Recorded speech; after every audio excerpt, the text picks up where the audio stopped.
Hey, Pardon My Take listeners, you can find every episode on Apple Podcasts and Spotify. Prime members can listen ad-free on Amazon Music. On today's Pardon My Take, we have our good friend Paul Bissonnette on the show. Talk a little hockey, preview the hockey season, hour-long with him in studio. We talk a little Monday Night Football, college football, Ben Simmons, baseball playoffs. All of it. It's October. It's the best time of the year. We got Hot Seat, Cool Throne, Guys on Chicks, great Wednesday show. And we're brought to you by our friends at BetterHelp. The best way to think about therapy is through a bunch of analogies like, hey, you get your car tuned up to prevent bigger issues down the road. Well, you should probably get an annual or monthly tune-up on your body, on your brain, on your mental health and emotional wellness. Therapy doesn't mean something's wrong with you. It means you're investing in yourself to keep your mind healthy. And Barstool Sports agrees they're offering BetterHelp services to all of our employees as added benefit to help take care of their overall well-being. And for you, BetterHelp is customized online therapy that offers video, phone, and even live chat sessions with your therapist, so you don't have to see anyone on camera if you don't want to. It's much more affordable than in-person therapy, and you can start communicating with your therapist in under 48 hours. Why invest in everything else and not your mind? It's a great question. You probably should be investing in your mind, your emotional wellness, and your brain health on a monthly, weekly basis. Make sure you check in. This podcast is sponsored by BetterHelp, and our listeners get 10% off their first month at BetterHelp.com/PMT. There is no stigma around getting help. There's no stigma around talking to a therapist. Everyone should do it. That's BetterHelp, BetterHelp.com/PMT. 10% off your first month, BetterHelp.com/PMT. Okay, let's go.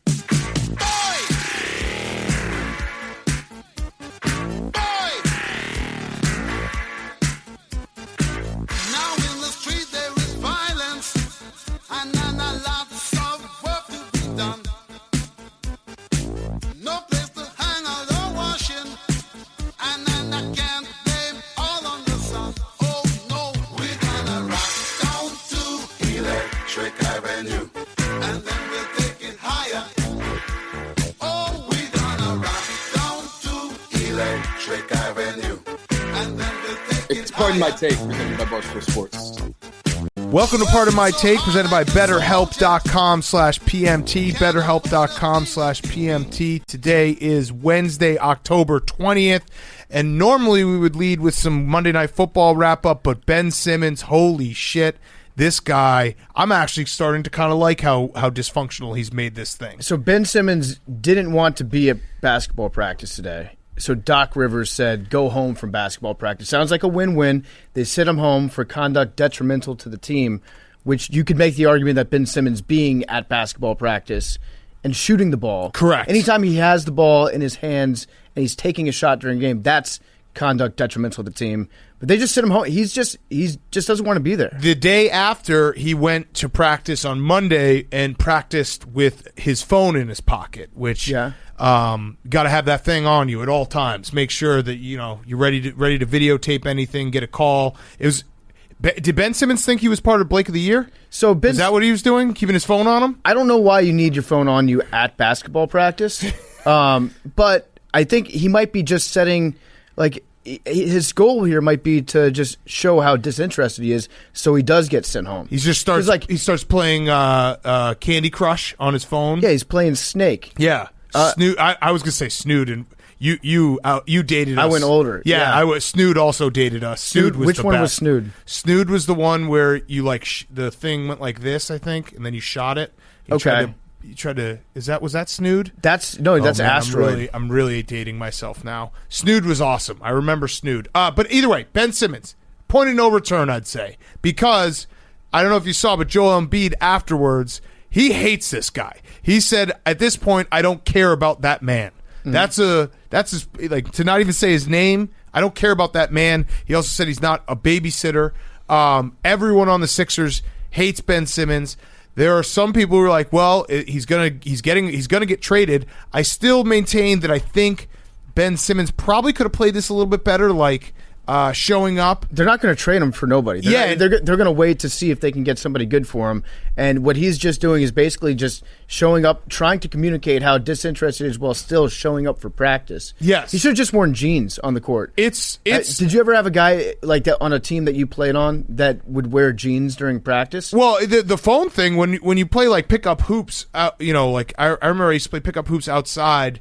And there was a guy who would come in jeans, and he'd have his phone on him. So he's basically there. Yeah, I had a guy on my high school team that would wear jeans to practice, but he was also the best guy on the team.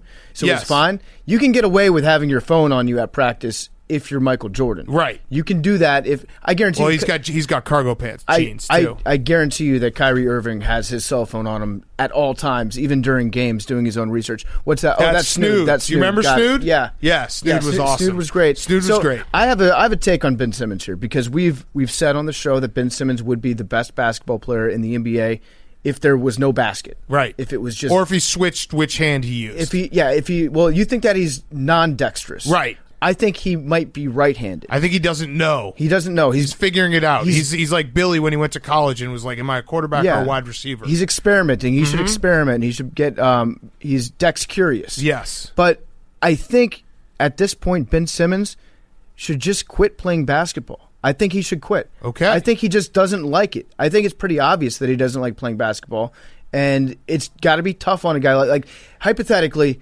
Now, granted, he has made $56 million. Counterpoint, yes, making money is cool. That's very fun. Yeah. But I still think that Ben Simmons just doesn't like playing basketball. And if that's the truth, and he's built to be a basketball player. His body type is basketball. His dad played basketball. He probably grew up his entire life being by far the best basketball player that anybody knew around him. But at some point, if you don't actually like playing it, that's almost a curse. Taking away the money that you've made, which is obviously great. So I don't want to say I don't want to feel too bad for the guy, but at the same time, he should just if he doesn't like doing it, he should just quit. He's like, you remember the elf in the Rudolph cartoon? That's like, I don't want to make the toys. I want to be a dentist. That's what Ben Simmons is. He wants to go.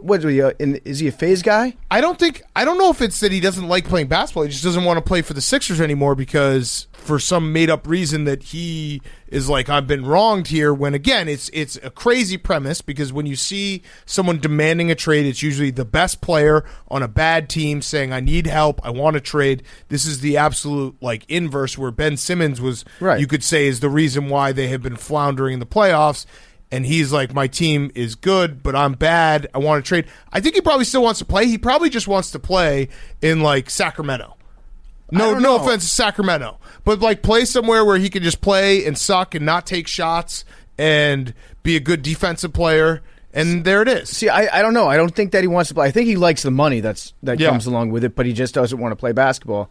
Either way, I empathize with that. I would like to also get paid to not play basketball. Either way, I feel like. I don't know, haven't played closer to home. Here, the New Zealand Breakers will make a trade offer for Ben Simmons. You don't even have to shoot. In fact, we will suspend you for conduct detrimental to the team if you even attempt a shot in a New Zealand Breakers game. I just don't know. If he didn't want to play basketball, I think he would have said that by now. I don't know. Maybe not. I think he might still be at the point where he doesn't want to play basketball. Trying to figure it out, and he doesn't want to say that because then that closes the door on any money that he could make in the future. Here's the big win in this. It's everyone's dad or uncle who was like, Ben Simmons couldn't even get into the NCAA tournament. He's a bust. Yep. Those guys cashed those tickets. That was a great take. I love that take. What did he do? He didn't even get into the tournament? I mean, you could almost also say Philly won. Ben Simmons should be like, Philly, you beat me. Philly won, Ben Simmons 0. You know who's the other big winner of this is Nick Sirianni, because the heat is off him for at least a day and a half. Oh, he's going to show up on the phone lines. He's going to show up wearing a shirt that says fuck Ben Simmons is a bum. Yeah, fuck Ben Simmons. Cross through his X through his face. Either way, Hank, we need to finish this with our number one Philly guy, Hank. It's just sad to see. It really is. How much are you enjoying this? I mean, it's amazing. It's just been beautiful to see. The best part is there was a second where, people swarm off. They said, fuck him, get rid of him when he held out. He came back, and you did see some people be like, all right, you know what? He showed up for camp. Let's get this thing going for the season. We can be good again. And then this happens like 2 days later. They're all the way back out.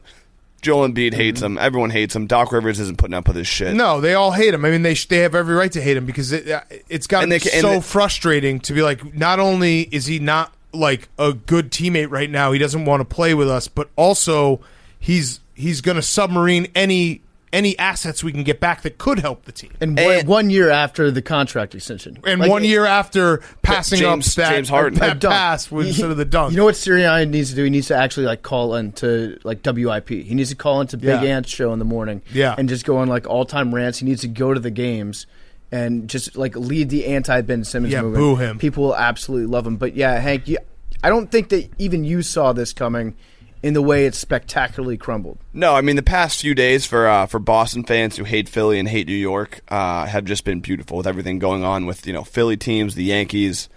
But the other thing too with the way the NBA season worked last year, where it's kind of a time fuck because of COVID, where essentially the Lakers won the COVID bubble like a year ago. Yeah, so a year ago before the season started, like people were throwing out trade offers for Ben Simmons, and Philly fans were like, no, like we want Ben Simmons over anyone, right? And it's only 1 year later, and they can't get anyone. They couldn't trade Ben Simmons for like a bag of bones. I do feel very bad for Philly fans in this circumstance. I don't. Because I know you don't. For a fucking second. I know you don't.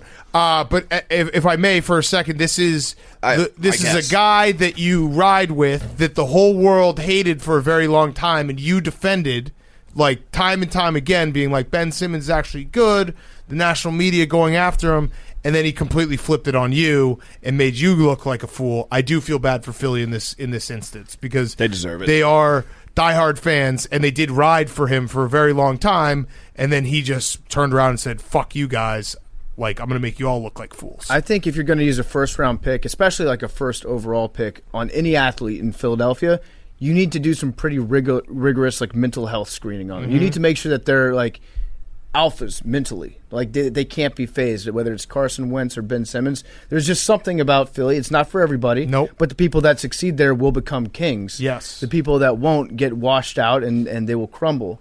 But the Philadelphia franchises need to have some sort of like, when they bring players in for their initial interviews, they should just be like fucking berating them. They should waterboard them. They should either waterboard or they should have actual guys that live in Philly row houses just in a room and just giving examples of like, these are the Screaming things at them, I will say to you about you and about your face and about your family if you do not produce. Give them some batteries to throw. Waterboarding them with insults. Yes, exactly. That's what it should be. Yeah, with their you own put a towel spit. over their head and just have Angelo and Phil and Stevie just sit there and just scream into their face. That's what we absolutely need. You have to get used to it's different in Philadelphia with that accent yelling at you. Things cut a little bit deeper. Yeah, they do. And they demand a lot from their players. All right, so the NBA starts tonight. We will do in my mind, NBA starts on Christmas Day, but we will try to do an NBA preview at some point in the next week or so, maybe with Russillo.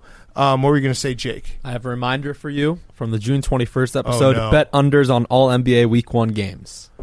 Oh, shit. Why did I say that? Oh, no, I remember. That was me because they switched the ball over. It's a new ball. I'm betting never enter tonight. Oh, it's a new ball. Just what you said from the Is summer. it a new ball for real? Yeah. Also, the Bucks. But what if the ball's good? maybe the biggest lock There's of all just time one tonight. I don't know. What? The Bucks Bucks are. Why? The roster's coming all the way back. You saw that video with Giannis with the jump shot. Yeah, but he's like the greatest basketball player of all time. The Nets are completely dysfunctional.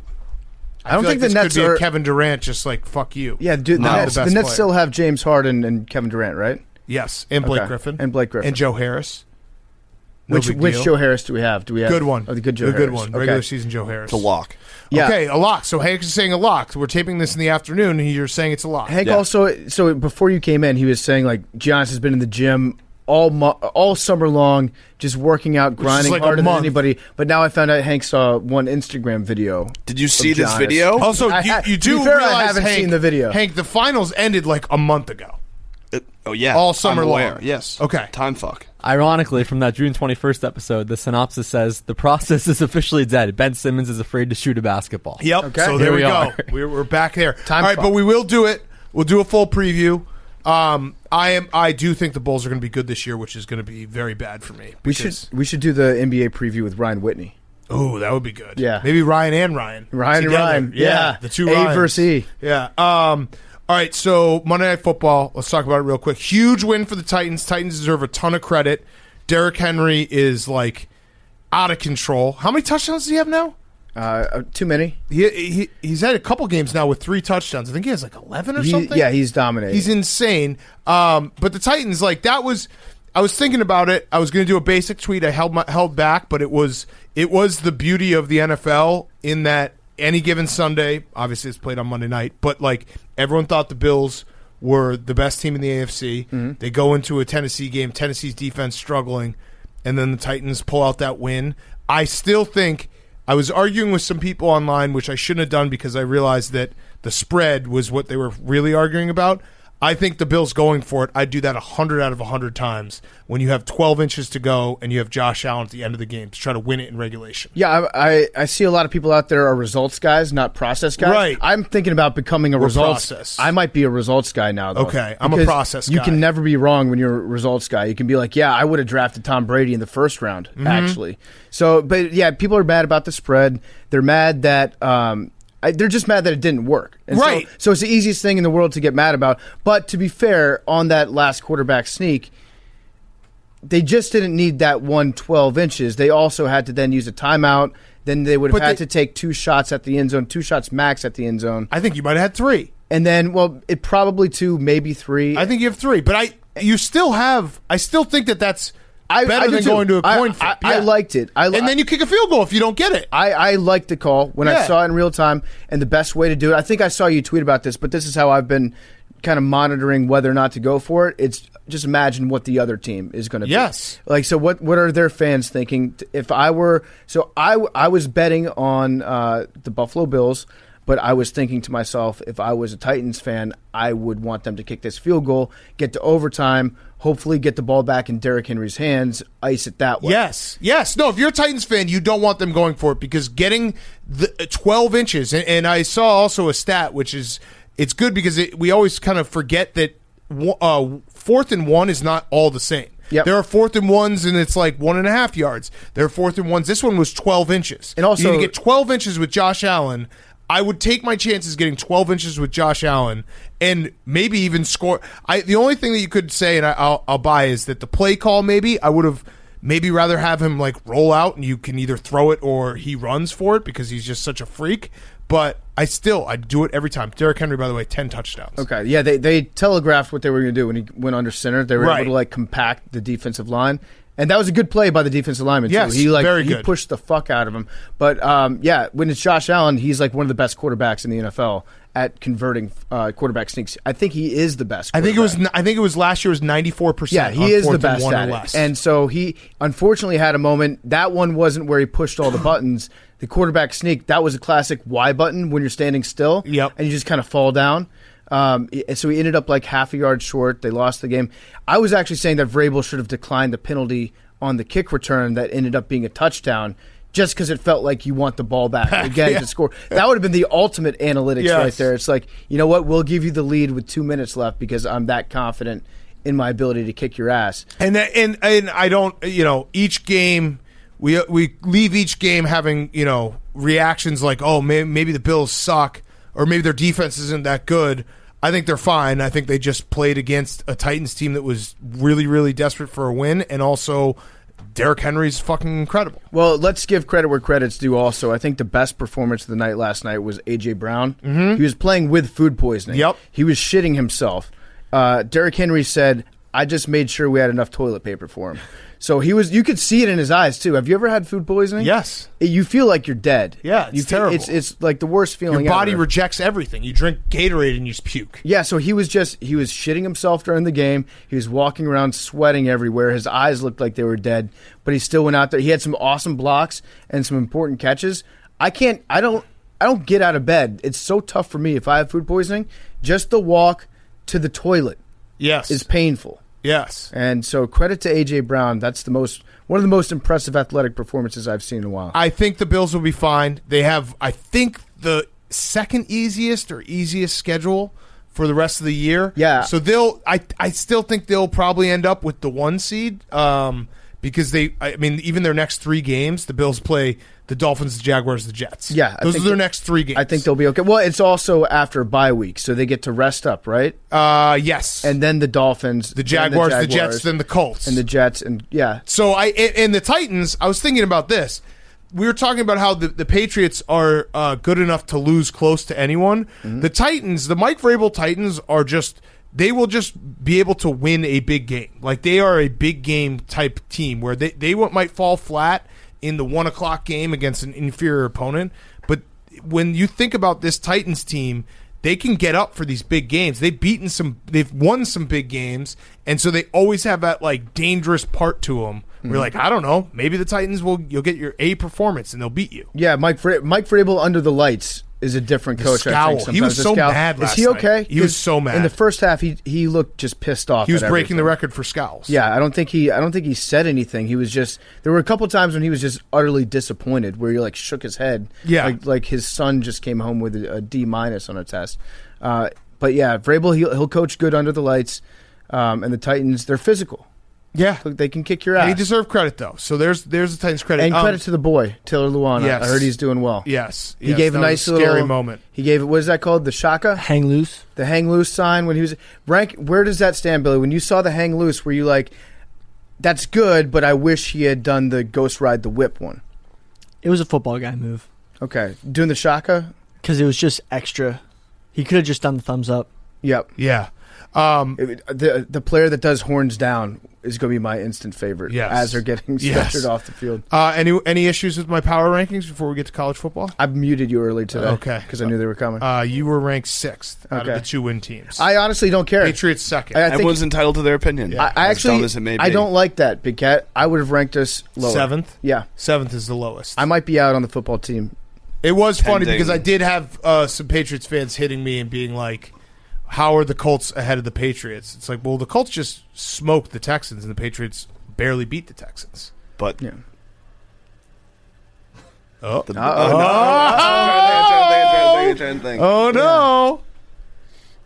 But you could also do the eyeball test, Big Cat. Yeah, you could eyeball test. Listen, I think the Colts eyeball test. Hey, 1 and 2 is not bad. If it was stump the line, the Patriots and Colts would on a neutral field. Yeah. Well, that's not how my. It should be. That's not what that is. Stump the line is the data. Yeah, stump the line is just it has to be an actual matchup, and we can go back and look at that previous game. And what was the final score? The Texans won 34-3. Oh, are you talking about which one? Wait, I'm talking about the Texans and the Patriots. That was 25-22, I want to say. Yep, yeah, that's right. So it would be Patriots -3. Yeah, that's the line. No, you're and the Colts would be what, 28? 28 -28. That's what's the line? It was great rankings. You know how to get interaction on your tweets. It's not. They're unbiased. Love it, Hank. You're good. We got. Don't get mad. I'm not. Don't get mad. I'm mad. He says jealous of Nick how Wright good you are you seem mad. Getting replies. Yeah. Nick Wright. I thought you'd be happy that I ranked you number 2. No, I was thrilled. Okay. Seemed thrilled. Should we talk some college football? Some college football. What do you got, Billy? It was a sick weekend of college football. There it is. Way to start it off. Not as good as high school football. Next week, there's going to be no top 25 matchups, Yep. so we got to savor this week. You don't know that, though. Wait, this week? You mean we got to save her last week? Last week, I mean. Got it. So this week, there's none. Okay. Got it. Fair. Purdue, though, gets the big – Purdue wins the weekend with their performance in Iowa City. We mentioned it on Sunday, but the fact that they've beaten the 1 or 2 ranked team 9 times as an unranked team is pretty crazy. That's also like the beauty of college football, because when people say, oh, college football, you know who's going to make it to the Final Four every year, like Alabama or Clemson are going to win. A win like that for Purdue, like that can carry you for an entire year if you're a Purdue fan. You know what I mean? Yep. Those are the wins that you're like, that was fucking awesome. That can carry you through an offseason, Yeah. for sure. Yeah. Yeah. I'm looking at the top 25 rankings right now, and we talk about maybe getting a different color into the Final Four. Oh, it's bad. So regardless, It's bad right now. it's all black and red. Yes, It's unless all black Michigan and red. crashes Unless the party. Michigan could potentially crash it, but it's Ohio State, Alabama, Oklahoma, Cincinnati, Georgia, all black and red, top to bottom. Is there a blue blood you would like to jinx this week? Because you did it to Notre Dame. You did it twice to Texas because they lost 2 in a row now. Yeah, After you said, hey, they could make it. But they could. I actually think that Texas is getting better every week. with Did you these see awesome the horns losses. down on the helmet? I did, yeah. that That's was a tough. sign. Yes. I do think that Texas, the more they lose, the better they get. So who would you like to jinx this week? So this week, I would like to. Wait, Michigan is playing who? Michigan is playing Northwestern. They will win. I'm not jinxing Michigan this weekend. The Big Ten matchups the following week are Michigan versus Michigan State and Penn State versus Ohio State. So we'll kind of figure a lot of things out. I thought about jinxing Georgia. Okay. I thought about jinxing him. Shout out Mark Stoops calling timeouts to cover the spread. That's a legend. Knew exactly what he was doing. That deserves Coach of the Year consideration just for the fact that he called the timeout with 3 seconds left, down 23 points just to score a touchdown and cover the spread. Yeah, that was nice. I would have liked if they had converted the extra point because I had the over. Yeah. So that was tough because I celebrated that win after the touchdown was scored.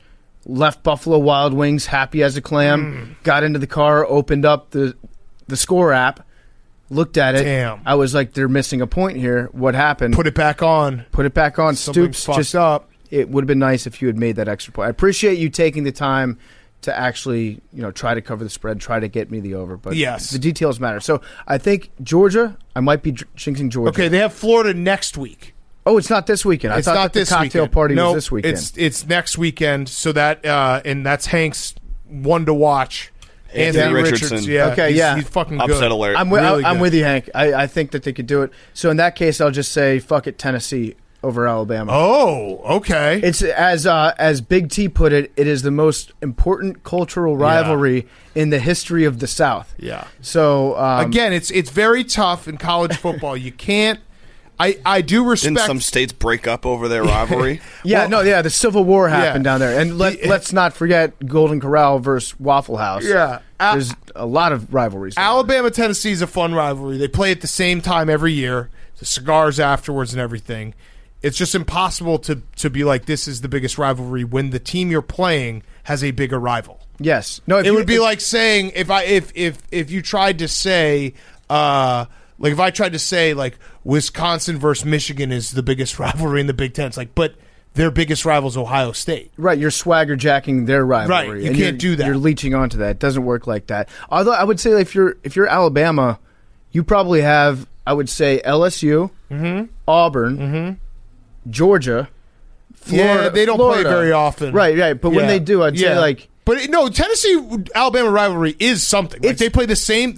I love the fact they play the third weekend of October every single year. They do the cigars afterwards in the winner's locker room. Like there is that. It is a true rivalry. It's a rivalry, but it's just not Alabama-Auburn. I'll say it's number 3. I would say LSU-Alabama. Yeah. Feels like more of a rivalry right now. Speaking of LSU, that's the big story. We touched on it, but Coach O is out. He's going to finish out the term. I really do think that it will be a maybe once-in-a-lifetime betting opportunity if they can get to a bowl game and they try to ride one out for Coach O. You know what's crazy? Coach O just made himself into an interim head coach. Yes, he is. For himself. Correct. Yes. I can't bet against that guy. No, you cannot. It sucks. We love Coach O, but it was obviously, I think everyone who follows college football even a little bit knew it was coming. Now, the best part about this is every single coach, because LSU is a top 3 job, I would say, in college football. And I love this. I love ranking jobs. Yeah, well, the stat that everyone keeps throwing out, and it is crazy to think, the last 3 coaches at LSU all won national titles. So it tells you something right there. But every coach in America is going to get asked about it. Like Dabo got asked about it. Lane Kiffin got asked about it. I'm sure Lincoln Riley would get asked about it. Jimbo got asked about it. Is the best because Jimbo, his quote was, "I plan on being here for a long time." Wait, no, that was his quote at Florida State before he left Texas A&M. Okay, long is subjective. His quote at Texas A&M was, "I plan on being here and fulfilling this contract." Okay, got it. It's also like message board fanfic porn with this contract situation. So for anyone who doesn't know, Scott Woodward is the AD at LSU. He's going out to try to find the new coach. He was the AD at Texas A&M when he hired Jimbo Fisher. They put into the contract that there is no buyout if Jimbo Fisher wants to leave. Yep. So now he can go get Jimbo Fisher and not have to pay a buyout. So people could make the argument that he basically is a time traveler and he set this whole thing up in a sequence of events that he can go get Jimbo Fisher again, and the contract that he wrote makes it not punitive to getting Jimbo Fisher. Right, you just accurately described what would happen if House of Cards had a 3-season-long runway to plan something out. This is exactly how it would end at the end, with Jimbo Fisher slamming his Aggie ring into the desk. It's incredible. And saying, all right, let's get to work. I'm calling the people out there right now, if you have flight tracking software, if you're an active member of a college football message board, now's the time. I need you more than ever. I need to get all over this plane tracking situation at Baton Rouge. Yes. I need that tail number. I need that sent to me stat every time they depart from an airport. I need to start connecting dots. Doesn't matter what town they're flying into. I can find a football coach that's somehow related to any major airport in the United States. Just keep me informed of it, because flight tracking season is my favorite. So let's stay on top of it. You guys have a very big task ahead of you. I hope, who would you like to see? I hope they hire Lane Kiffin, because then Lane Kiffin can hire Coach O.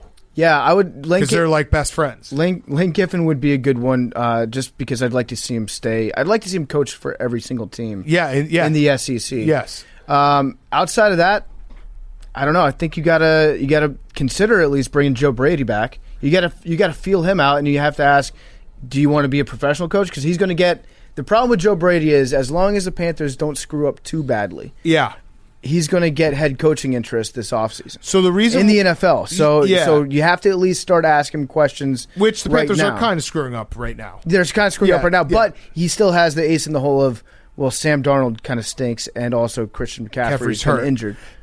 So the only reason I would think maybe not Joe Brady is Scott Woodward, the AD. Apparently, he is like, all he wants is like a trophy. You know what I mean? Like a trophy like hire. So he was the guy who also hired Chris Peterson out in Washington when he hired him there from Boise, which everyone shocked for that. So he's a splash guy. Joe Brady might not be the splash. Like Lincoln Riley would be the splash. You know what I mean? Like getting Lincoln Riley before Oklahoma comes to the SEC. That would be awesome for rivalries and just crazy stories. Joe Brady he's not a splash, but I think since he has that history of winning a national championship, and he's basically him and Insminger, is that how you say his name? Yeah. The other offensive coordinator? They're credited with that championship just as much as Coach O is to a certain extent because of what they did with Joe Burrow. I think all awesome, people would be happy. Maybe Urban? I was going to say Urban Meyer would be another one to look at, because as long as you don't do it to any of like the dean's wives, Urban, then it might be fair game. It's Louisiana. Who cares? It's fun to have all this, intrigue. Because again, it sucks for USC because LSU's a better job than USC. So now they have to get maybe seconds. Who knows? You think LSU's a better job than USC? Because the competition is like there's no one competes with LSU in Louisiana. Yeah. So they don't have the in-state talent they get to keep. Right. That to me, that's a close one. I guess USC's really fallen off a lot in the last 10 years. Yeah, and it's hard to argue against the fact that the last 3 LSU coaches have won a national title. It feels like you just go there and you can win a national title. Anything else from college football? Anything else? WSU fired their coach. Yes. Washington State. Rolovich. Rolovich is out, but I'm not sure why they fired him now as opposed to firing him a month ago, because they essentially fired him for not getting vaccinated. Yes. Right? Well, they sucked. Let's go to Pro Football Doc. Billy, do you know why they fired him? Probably bad papers. Bad papers. What do you mean? Might have given out some fake papers. Oh, he had some. I can't confirm that. Okay, this is just speculation from This Billy. is complete speculation. Vander Kane situation. Yeah, Vander Kane. Kane. So I feel like that probably would have been. They would have said that's the reason they fired him. Yeah, probably. Also, he's been saying for like and 6 he's so months that he's not going to do it. Yeah, he's so anti-vax. He wouldn't have tried to fake it. Why did they wait this long if this has been a known thing? I think they gave him an ultimatum. Oh, they set a date? Yeah, they're like, you have until this date to get vaxxed. Speculation, but and then on that date he handed a bad piece of paper. That makes sense. Okay, so a combination. Yeah. Coach O should coach for them. Whose speculation is this, Billy? Are you speculating I'm this? speculating. Or is someone... Am I not allowed to speculate? No, I'm just making sure you can speculate. Just say this is my original speculation. This is a Billy football speculation, not a part of my take speculation. That way, legally, you're going to get sued, not us. Parody law. Parody Got law, it. yes. That was actually just a prank. A Pro Football Doc speculation, Yeah, which is a even me. parody of Billy. Right. Got it. Okay. Also, legal basis Coach covered. O speculated to Miami, from Billy Not as head coach. as head coach. Whoa. Okay. I think Coach O will probably have a year or two where he maybe goes as an assistant coach somewhere. I think Coach You'd O. love it down in Miami. Yeah. It's where he coached those defensive lines. That's why. Yeah. I think Coach O would love it on College Game Day. I think he'd be awesome on TV. God, no. You don't think so? What? Going to a different college campus? Having to wear a shirt and tie. Yeah. No. Talking to producers. Yeah. It's out the window. Think about the closed captioning. Yeah. It'd be Like, amazing. Coach O, here's a bunch of stats and things you need to know. And he's like, what? I mean, do you watch College Game Day ever? A lot of times that's just they just talk. Yeah. Just guys shooting the shit. By the way, I didn't even tell this story. When we went to Knoxville, we landed, and the Herb Street and Bear, who we love Bear, were on the tarmac when we landed because I think they were stopping over. Kirk Herbstreit has the bluest eyes of all time. I was shocked. I was taken aback, breathless. So if we go out to dinner with him, just be ready. We're gonna fuck them. Things might get out of hand. If Only- you okay. look at those eyes long enough, yeah. All right, if he starts ordering the oysters and the red wine, Dude, I hope he showered. Caribbean blue. Okay. I was shocked. Yeah. I was like, oh my God. All right, I'm a little bit worried. Yes, I'm just saying. Just want to let everyone know. I won Best Size class of 2014 Burcoat High. Did they know Wow. that you were? Yeah. Colorblind. I don't know. I don't even know what color they are, but other people like them, I guess. You do yeah. have good eyes. Yeah. Well, not good. You have good color eyes. They're good eyes for us. Yeah, they're good eyes Yeah. for us. Not Yeah, for they you. don't work well. Suck for you. Yeah. Yeah. Good to look at, Yeah. Good to not to look. Ooh, nice, Billy. All right, let's do Hot Seat Cool Throne, and we'll get to Paul Bissonnette. Hot Seat Cool Throne is brought to you by our friends at Coors Light. Coors Light, do you ever feel like you're always on? Do you feel like you're go, go, go, especially in football season? Well, Coors Light is the beer that's made to chill. There's only one beer that's literally made to chill, and that's Coors Light. The mountains on the bottles and cans even turn blue when your beer is cold. That way you always know when it's time to chill. We need to hit the reset. Just open a Coors Light. It's mountain cold refreshment made to chill. So Coors Light, cold lagered, cold filtered, cold package. It's literally made to chill. Coors Light is the best beer ever. It's refreshing as the Colorado Rockies. Coors Light is the one I choose when I need to unwind. So when you go hit the reset button, reach for the beer that's made to chill. Get Coors Light in the new look delivered straight to your door with Drizzly or Instacart by going to CoorsLight.com/take.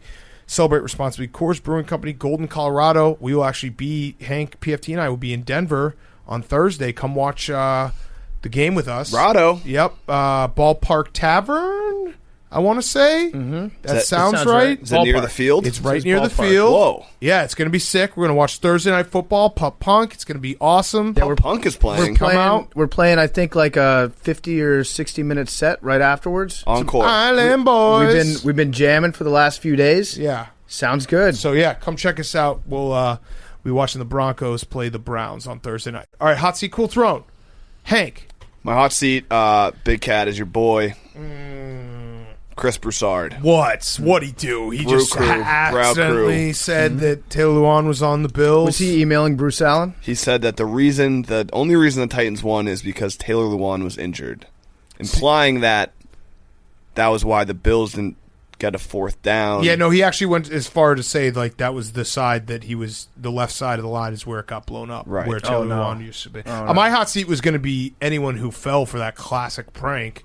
Chris Broussard just keeping you on your toes. Chris Broussard is really good at faking being ignorant. yeah, About you everything. fell for it, dude. Yeah. I did. Hook, What line, did and you sinker. do? What are you thinking? Guess Brew what? crew. You're talking about him right now. Yeah, confirmed. Great. LeBron. Sounds like Chris Broussard lives rent free in Hank's head. Yeah. Greatest scroll. clip ever of when Chris Broussard, when LeBron wrote a story in Sports Illustrated, and Chris Broussard looked at his phone on the set of SportsCenter and was like, "Yup, confirmed, LeBron to Cleveland." It's like, well, LeBron literally wrote the story in Sports Illustrated. That's his second source. yeah.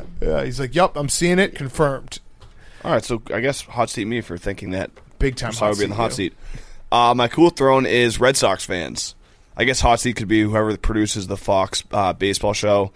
I don't know if you guys saw this or if you kept the game on. I kind of just kept the game on and wasn't paying attention. And then the post-game show was on, and I like tuned in, and they did it outside, right outside the stadium. the fans were so loud that like they were making conversation and you could not hear a single. Like if you were trying to hear what like A-Rod and Big Poppy and Frank Thompson were saying, you couldn't hear them because you could just hear like constant people screaming. Then they started going at A-Rod hard. Like, you know, A-Rod has had a good like image reversal in the past 10, 20 years. Yeah, people great. seem to like him generally. Everyone. Red Sox fans fucking still hate him because they were just like started chanting Affleck, like fuck you, A-Rod. Rude. Like, at one point, they like the show was just muted for like 2 minutes because it was like and they just had to mute it because you could hear the fans so clearly. It was super super rowdy. Felt like a World Series like atmosphere. So let's and talk. it was A-Rod was pretending to love it, but there's just no way he was. Oh, he loved it. He could go with Affleck? the flow, dude. Yeah, because that's not a real. J-Lo and Affleck are doing it for fun. Oh, are you saying Affleck, like the insurance commercial? Yeah, probably. Affleck. Yeah, that's what they're doing. It's an insurance. It's a ad. viral commercial for Yeah. Affleck. Let's talk baseball real quick, though, Hank. We were talking about it before, but it's just crazy that the Red Sox are just going to win the World Series again. It feels like it. They're Feels not like- feels like 13. It's just the whole year. It's like Oh no, wait, that was 19 was the last one. the whole year. They're like, oh, not. I think it was 18. 18. Sorry. They're not that good. Shit. They're not that good. Oh, but now they're just the best team in baseball. yeah, They're like killing the Astros. killing them. Yeah. They haven't had a starter get past the third inning. It's crazy. So the last 3 games, Like they were down 6, and they were like, just we have to get more innings out of this pitcher. We don't even care about like not giving up runs. Like they have no bullpen. yeah. So who are Yankees fans rooting for? By the way, are they still hating the Astros? Do they still have that lingering resentment? They're probably not even watching the series, right? Yeah, they're in trouble. They're down bad. Yeah, down real bad. Real bad. So with the Red Sox, they're smashing. And Sale hasn't been pitching well. They're smashing so hard. I've thought about doing those bets the last 3 games where I bet against a player to hit a home run Yeah. in each game. Every player that I've almost submitted the bet button on responsibly has ended up going yard that game. Yes. It's been really like they've Schwarber's just if a somebody monster. knew every night Schwarber's hitting balls to the moon. I love him so They- much. You're welcome, Hank. They Schwarber. showed a You're stat welcome, last night PFT. Thanks, of Big Cat. every team in the playoffs, and the Red Sox have hit, I think, 19 home runs aside, and the team at second has hit 8. It's crazy. They And also have like 8 out of 10 or something grand slams like in ALCS history. It's fucking insane. I don't know. They just somehow are the best team in baseball. And then the Dodgers, like, by the time you're listening to this, you will know if the Dodgers are dead. But Charlie Morton starting for the Braves, he's pretty fucking good. It would be crazy if it was the Braves in the World Series, because that just feels like a franchise that is always cursed. Yeah, I mean they'll always have 95, right? Yeah, 95. That was but big. what, 13 NL East in a row? Really ruined my plans from a few shows ago. What? Turns out that the home field advantage isn't won by the All-Star game anymore. Oh, yeah, that's and right. so if the Red Sox play the Braves, they won't have home field. That's Oh. right. That's right. I The won't Braves be able don't to go. really have home field. No, it's not Yeah. Fulton County Stadium anymore. Turner Field? Legendary place. No, it's not even Turner Or Field. no, if the What Red is it Sox, now? it's the Red Sox play the Braves, they will have home field, but then they won't play the weekend games. I don't know. They will have home field? The Braves are the only team that they would have home field against. Got it. They had a better record than the Braves? Yeah. Then we get that. We get the nice storyline of the Boston Braves, Yeah. Boston Red Sox. Although That would be an Mookie going overload. back up against the Red Sox would be interesting. Yeah, I would. And Joe Kelly. On the Dodgers. I knew that. Yep. PFT, your hot seat. My Great hot Tone. seat is Billy. Billy's on the hot seat. Okay. Because Billy got out alphaed by Karl Anthony Towns, Uh-oh. who prepares for every game now in the NBA by watching a video of gorillas fighting to the death to Oh, pump him wow. up. Something that I don't think Billy's ever done in his life or even considered. That's too thought about hardcore it? for you. No, Billy. that's because that video that he watches, the gorillas don't actually die. I know exactly what video he's talking It's a about. fake gorilla death. It's a fake gorilla snuff tape. But isn't Karl Anthony Towns like one of the criticisms that he's like plays kind of soft for a big man? Well, that's how he started. He's trying to hype himself up. Got it. He's trying to turn himself This will into a fix beast. it. Yeah. So, Billy, you've seen this I've video. seen the video. How do you know that? because it's the video of the two Is it gorillas. possible that there's more than one video of two gorillas fighting? Look, as someone who scours the internet for those types of videos, the one video that comes closest to it is two gorillas fighting in a zoo, and everyone in the background's yelling, "Get the zookeeper!" as if the zookeeper is going to hop in there and fight the two gorillas off. I've seen that one. That's the one he's talking about. How do you know? because there's no other gorilla. There's no other gorilla. Okay, like that's the best gorilla fight video on the internet. Jake, Can you undisputed? Undisputed. Did you guys see the Harambe statue down in Wall Street? Yeah. Yep. Yeah. Sweet Prince. Our sweet prince gone too soon. Just started getting over that. Apes strong together. I think it's Big too. strong. I think it's too soon to have Yeah, I do too. that statue. Yeah, What if he had bad tweets? yeah, that's true. We got to figure it out. I actually rewatched the video, Yeah, and you think they should have shot the kid? Harambe was kind of slinging that baby around. Yeah, But that's just because he was so nurturing. He was saving it. Yeah, The kid was going to drown. He's a gorilla. He's a gorilla. Yeah, Mike Francesa. All right, your cool throw on My, PFT? my cool throw is Aaron Boone. Because Aaron Boone, as we alluded to earlier, the Yankees fans are down pretty bad right now. But no fear, Aaron Boone just got an extension, and General Manager Brian Cashman said, Aaron Boone is the solution. He isn't the problem. So congratulations, all your problems have been solved. Aaron Boone will now be your manager moving forward. So you should be very confident in that. I love it. I love Aaron it too. Boone, and I think he's both, the He's- problem and the solution. he's the fourth winningest Yankee manager of all time. He's the first Yankee manager since 1922 to have his fifth year without winning a title. So that's some good continuity. Also, Yankee fans are they're completely glossing over the fact that Hal Steinbrenner gave Aaron Boone this contract, but demanded that they be better. So, problem solved. The thing that doesn't He's make gonna be sense better this year. is they fired Joe Girardi 9 innings away from going to the World Series in 2017 when they were the baby Bombers with Judge, Gleyber Torres. Or he wasn't even on the team yet, I don't think. But it was all the young guys, and they overachieved. And then you have this terrible run of 4 years, and he gets an extension. Yeah, I think you got to fire a manager with braces, though. To me, that was an issue from the get-go with Girardi.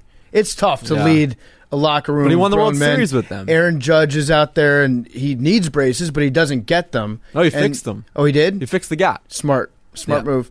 But yeah, as far as Aaron Boone goes, I think his face just doesn't give me any confidence that he's going to be able to lead a I think team. they should have kept Girardi. I think so too. I think that's probably Yeah. if you had a time machine. You can go back. What do you call it? What's the Major League Baseball equivalent of a confetti quarterback, but except for a manager? Manager? Like a champagne manager? Yeah. A ski goggle manager. Ski goggle manager. Yeah. That was Girardi. Yeah, he was a ski Yeah. goggle. Aaron Boone, not a ski goggle. Not a ski goggle No. Or they can manager. just make a new stadium because they won it in the first year of the new Yankee Stadium. Oh, okay. Maybe They might that'll fix actually things. take you up on that. Yeah, Yeah. that actually don't give Hal some ideas. We'll see. All right, my hot seat was Hank because he fell for the classic prank, Chris Broussard. Well, man. My cool drone is chili because chili season is back. Finally, we're under 60 degrees. I had it last night. I did too. Thanks to It's you, great. yeah. Under 60 degrees. Finally, it's just nice that we're in that crisp fall weather. So some people talk about soup season coming back. Soup season You never stop. Yeah, you never take a day off. nobody should Yeah. ever stop with soup season. Chili's tough Chili is to eat different. in August. Chili Yeah. is a different animal Yes, altogether. yes. Chili season has a season. Yeah, it weighs heavy and it's great. It's the best. You gotta be. Chili season is about wearing a sweatshirt, eating some chili, getting toasty on the insides, Yeah, and then shitting your brains out. leftover chili. Yeah. Once they all start to marry the flavors, Yep. get to know each other in the pot. It's the best. So welcome to chili season. Jake. My hot seat is Waffle House employees. So some waitress pulled a gun on someone who ordered cheese eggs because there was a miscommunication on if there should be cheese on the eggs or not. I'm struggling to find where the miscommunication could be for cheese eggs. She said, or excuse me, the victim said they didn't bring them to me. Then they brought me normal eggs, and I said I ordered eggs with cheese on it. It was all a normal dispute over food, and that it all I unraveled. feel like from that's there. something Waffle House employees sign off on, though. Like, I don't think that's anything. Waffle House employees should be authorized to carry handguns. I think that's fine. But over it's- cheese eggs. Yeah, no, it's their call. Once you enter a Waffle House, you acknowledge. It's like, if you walk into an amusement park and it says, by crossing this point, you accept the risk of death. Yes. That's the price you pay for going into a Waffle House and getting to eat their patty melts and their grits and their smothered, covered, chunk peppered, diced hash browns. Yeah. And order like 10 different meals and have the bill be like $14. Yeah. Mm-hmm. You know what the best move at Waffle House is? Drinking accidentally 4 more cups of coffee than you ever would have if they weren't just walking by all the time being like, need a refill, hon? Fair. My cool throne is minor league baseball. So until this year, they've been dealing with the Fire Fest of themselves. They weren't getting housing. Now they're getting housing. Oh. There's like guys like pictures, true Fire Fest, just sleeping on a mattress on the floor. So now they have housing. Now they have housing. Wow. So good for them. Big up. Stick up for the little guy. Isn't that technically human trafficking? I don't know. That seems Before you give them housing? kind of fucked up. But Yeah. So that's being changed. Okay. So good, Yeah. good for the minor Good leaguers. for them. Yeah. Problem solved. Sounds like they're in a good position financially. Yeah, everything's good now. Billy. My hot seat is everyone, especially the college football landscape, because Nick Saban apparently suffered a bruise when Texas A&M stormed the field, and he showed it to everyone at a press conference. And he's been acting pretty erratically. We have the most dangerous animal is a hurt animal, and I think we have that on our hands with Nick Saban. He was going after Isn't it frightened animal or scared? Because if you're hurt, an injured animal. but don't the coyotes go after the injured animals? No, but the injured animals Hyenas? are the most vicious. Okay, all Because right. they're I'm defensive. sorry. Cornered Yeah. cat. Exactly. Yeah. Okay. But yeah, he was going after Bill O'Brien for a wasted timeout. So just watch that storyline. Also, hot seat, people watch TikTok. Turns out a bunch of high school girls in Texas have started developed certain nervous tics because they've been watching too much TikTok and start yelling out beans randomly. And it's actually a highly recorded, like over 100 people are recording. Sounds like this just is yelling this beans. is terrible, Billy. You think this is crazy, but No, I don't. think I it's believe fake you. and This you got- I don't even sounds want to watch totally the real. TikToks that are causing it, Fake but and you got duped. it's not fake. Yeah. Wait, so all you have to do is watch a TikTok and then it spreads Beans! to you. Oh, shit, I have it too. No, it's real. There was I can't tell if this is an I'm elongated serious, Billy they bit. think it. Well, I he know, can- he I'm always serious, can claim they bit. Think, No, he's not bidding right now. This is not bit. Did you guys see this story? No. Well, then you didn't see that they're like contracting a A certain. beans disease? Yeah, they're yelling beans and other things. This is not. I a bit. actually got that too when I was in high school, except it was penis, and everyone would just yell penis. It's And when a- we went to got in Yep. trouble, we said no, it's actually just a nervous tick. Yeah.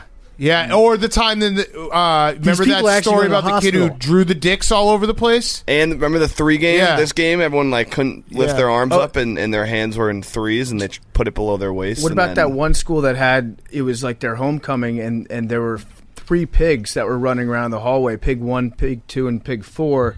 Then they spent Yeah. the next week looking for pig 3. Mm-hmm. That was real too. Classic. All right, this Wall Street Journal did write about it. Seriously, there's a bunch of younger people who are just yelling random shit, and they're like taking Beans? to the They're high- saying it in a British accent? Yeah, because there's a British TikToker who just yells beans all the time, and these girls can't stop yelling beans, and they're going to the hospital for it. Okay, I'm going to believe you. It's real. Baines! Beans. Beans! Fuck. Baines! We're gonna catch it. Baines! All right, you're cool throwing Billy. Baines, isn't it? My I know what cool I'm doing for throne my next fantasy fuck lads. is Baines. Turnover props. University of Las Vegas has a new turnover prop. It is a slot machine, and it always wins. Oh, it's so awesome. I saw it it. was pretty lit. Yes. Even though they're 0-6, like going to the sideline after a turnover touchdown and pulling the levers got to be pretty lit. Yeah, Then have it Super go lit. ka-ching all over the stadium. I like Yeah. that. That's my hot seat. It's very cool. It's very cool. All right, let's get to our interview with Paul Bissonnette. Before we get to Biz Nasty, I want to talk to you guys about our great friends over at Sling. If you love watching live sports but you're tired of the high prices, it's time to take control of your TV experience. It's time that you get Sling. Sling is a place where your favorite sports channels like ESPN, FS1, TNT, and more are all together for less. It's the cheapest way to get the best NFL viewing experience on TV, the NFL Red Zone. With the Sling Blue and Sports Extra package, you get Red Zone, NFL Network, and more, only $21 for your first month. Plus, you can watch past episodes of Part of My Take, The Yak, Stool Streams, and exclusive new content for free on the Barstool Sports channel on Sling. It's easy to set up, really easy to use. There's no contracts, best of all. It starts at just $35 a month. Sign up now. You can get your first month for just $10. Whatever you're into, Sling is where you can find the live sports that you love all in one place. If you've been thinking about cutting the cord, now is the time to do it. Sling makes it easy to do. Go to sling.com/barstool. Sign up now. Get your first month starting at just $10. And now, here's Paul Bissonnette. Okay, we now welcome on our very good friend. It is Paul Bissonnette. Biz Nasty. He doesn't go by Biz Nasty anymore. Goes What by do I go by? Miss the Net. Yeah. No, wait. You don't go by Biz Nasty, right? Yeah, I do. Well, Oh, okay. I don't. I mean, it don't was like given it. to me when it was when I was early age playing hockey, and I think it's a little bit douchey in your 30s where people are like, "Yo, what's up, Biz Nasty?" and you're like Yeah. 36 years old So across the street, and you're nasty. like, Yeah, how did you get the nickname Biz Nasty? Because I feel like in hockey, it's very simple how you get the nicknames. It's either you add an O onto their name or you add like a KY Y, onto whatever yeah. their name is. Busy. But you got you should have been busy, but you Bizzo. did something so nasty that even for a hockey player, it stood out, and they gave you the nickname Biz Nasty. Doesn't sound like you did it on the ice. yeah. I think that everybody's well aware who listens to the Spit and Chicklets podcast of why I got my nickname. Which yeah, we it had do. a lot to do with Which my we early definitely day know. antics in the American Hockey League, and it was given to me by a buddy named Steven Dixon. Oh, And what did you I- call him? Was he Dickie? Dickie, yeah, Dickie. Yeah. Dicko. Yeah.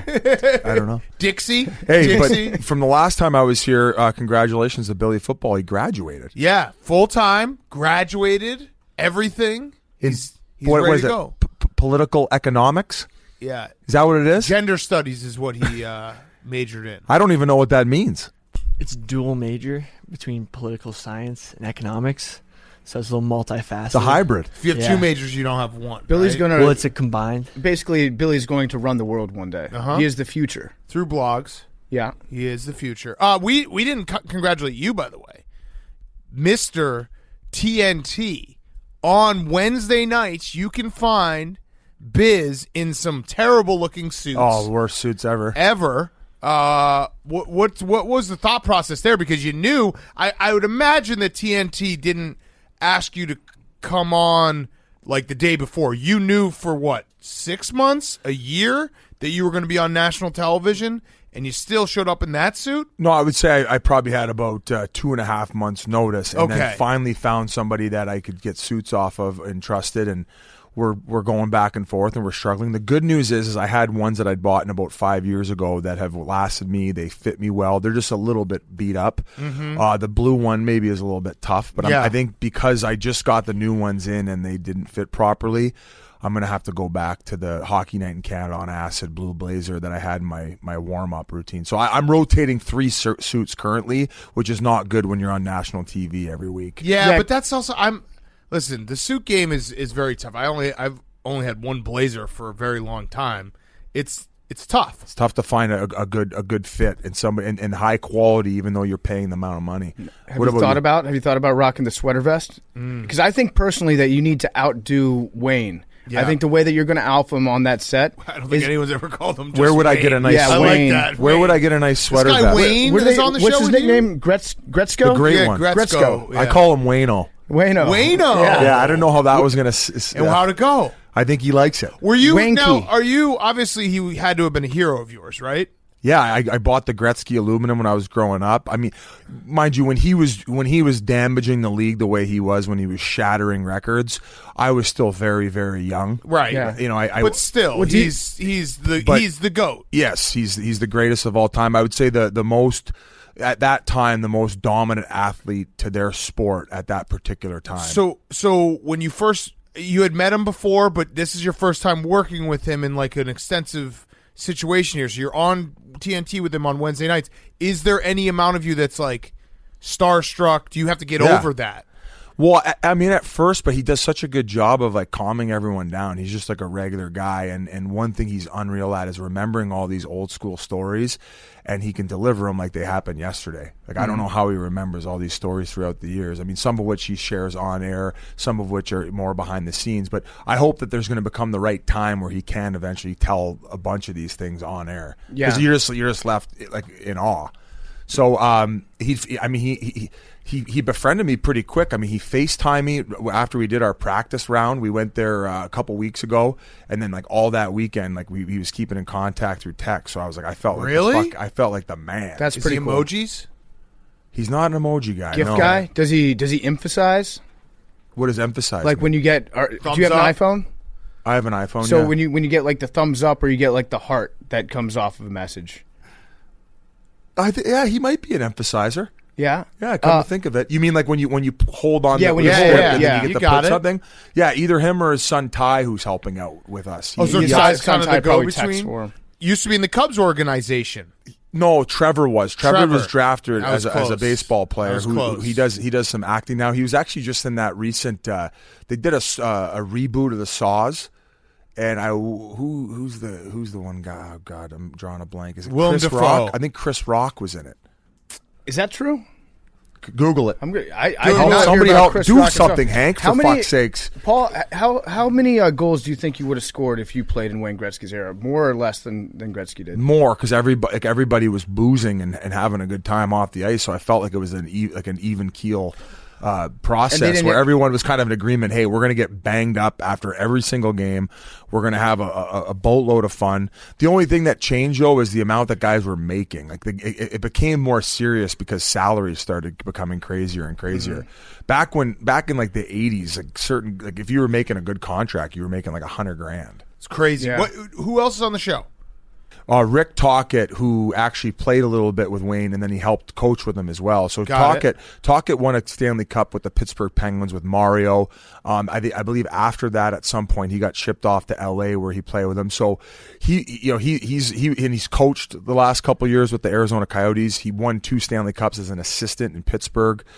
He was a head coach in Tampa at some point. So he's just been around the game forever and has a lot of insight and things to talk about.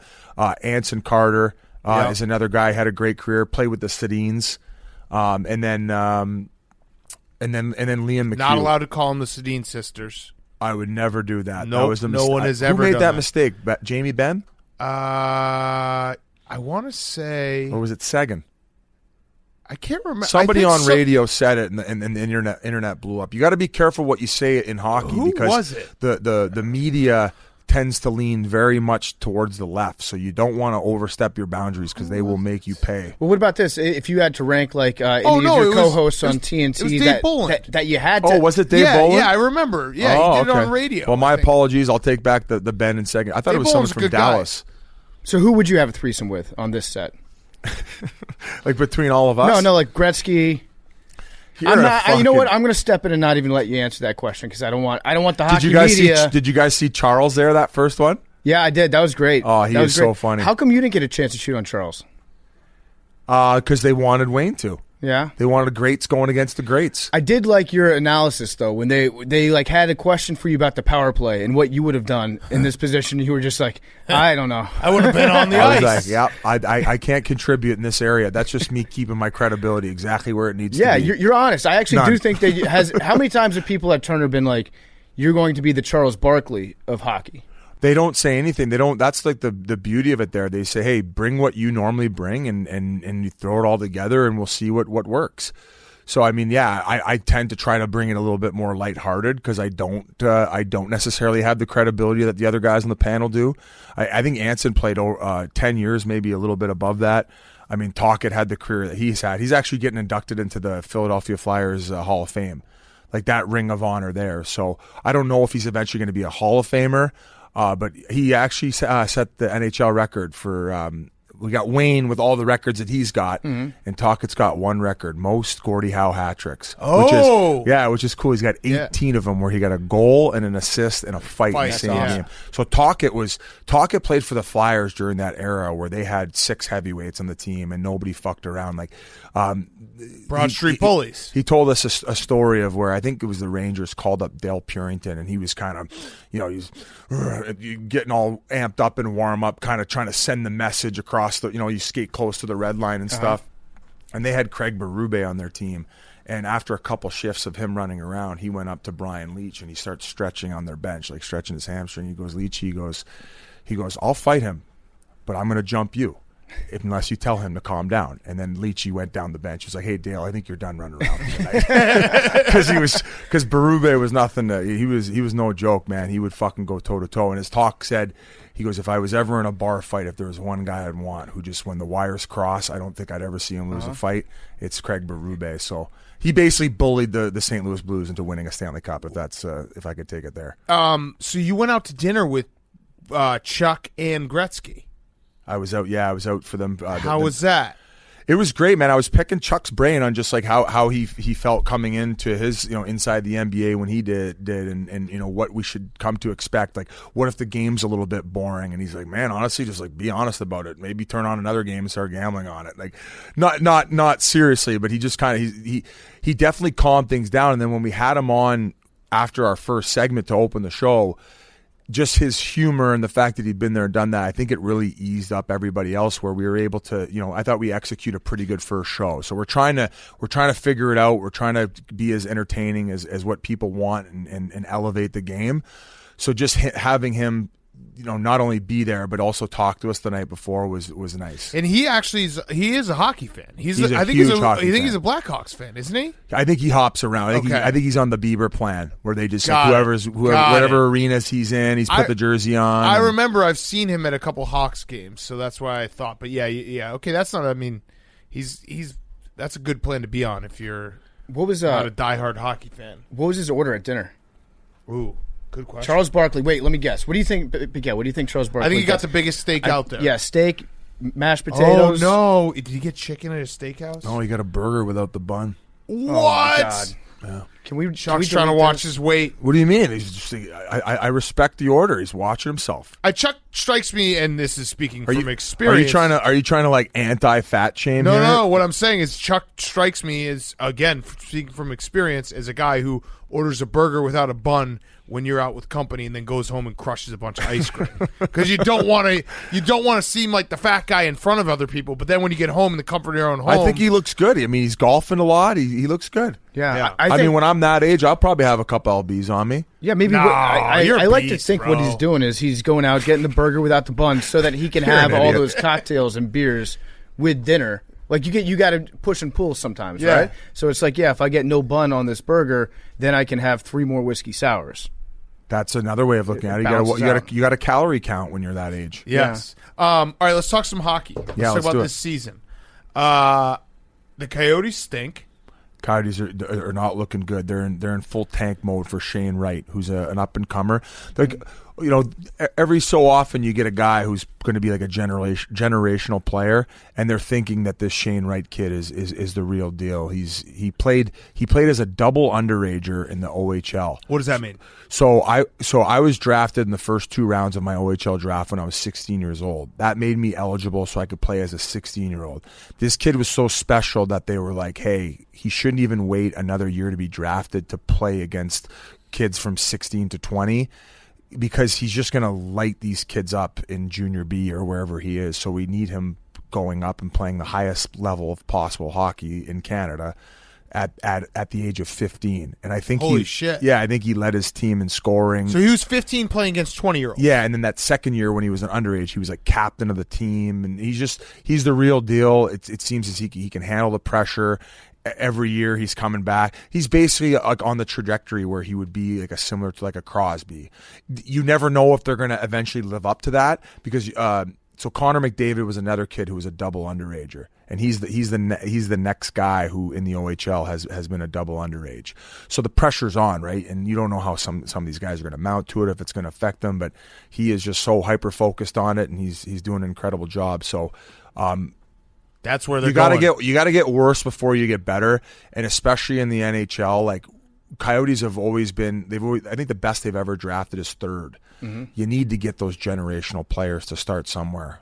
Pittsburgh got it there. Washington got it with Ovechkin. Blackhawks. Kane and Taves.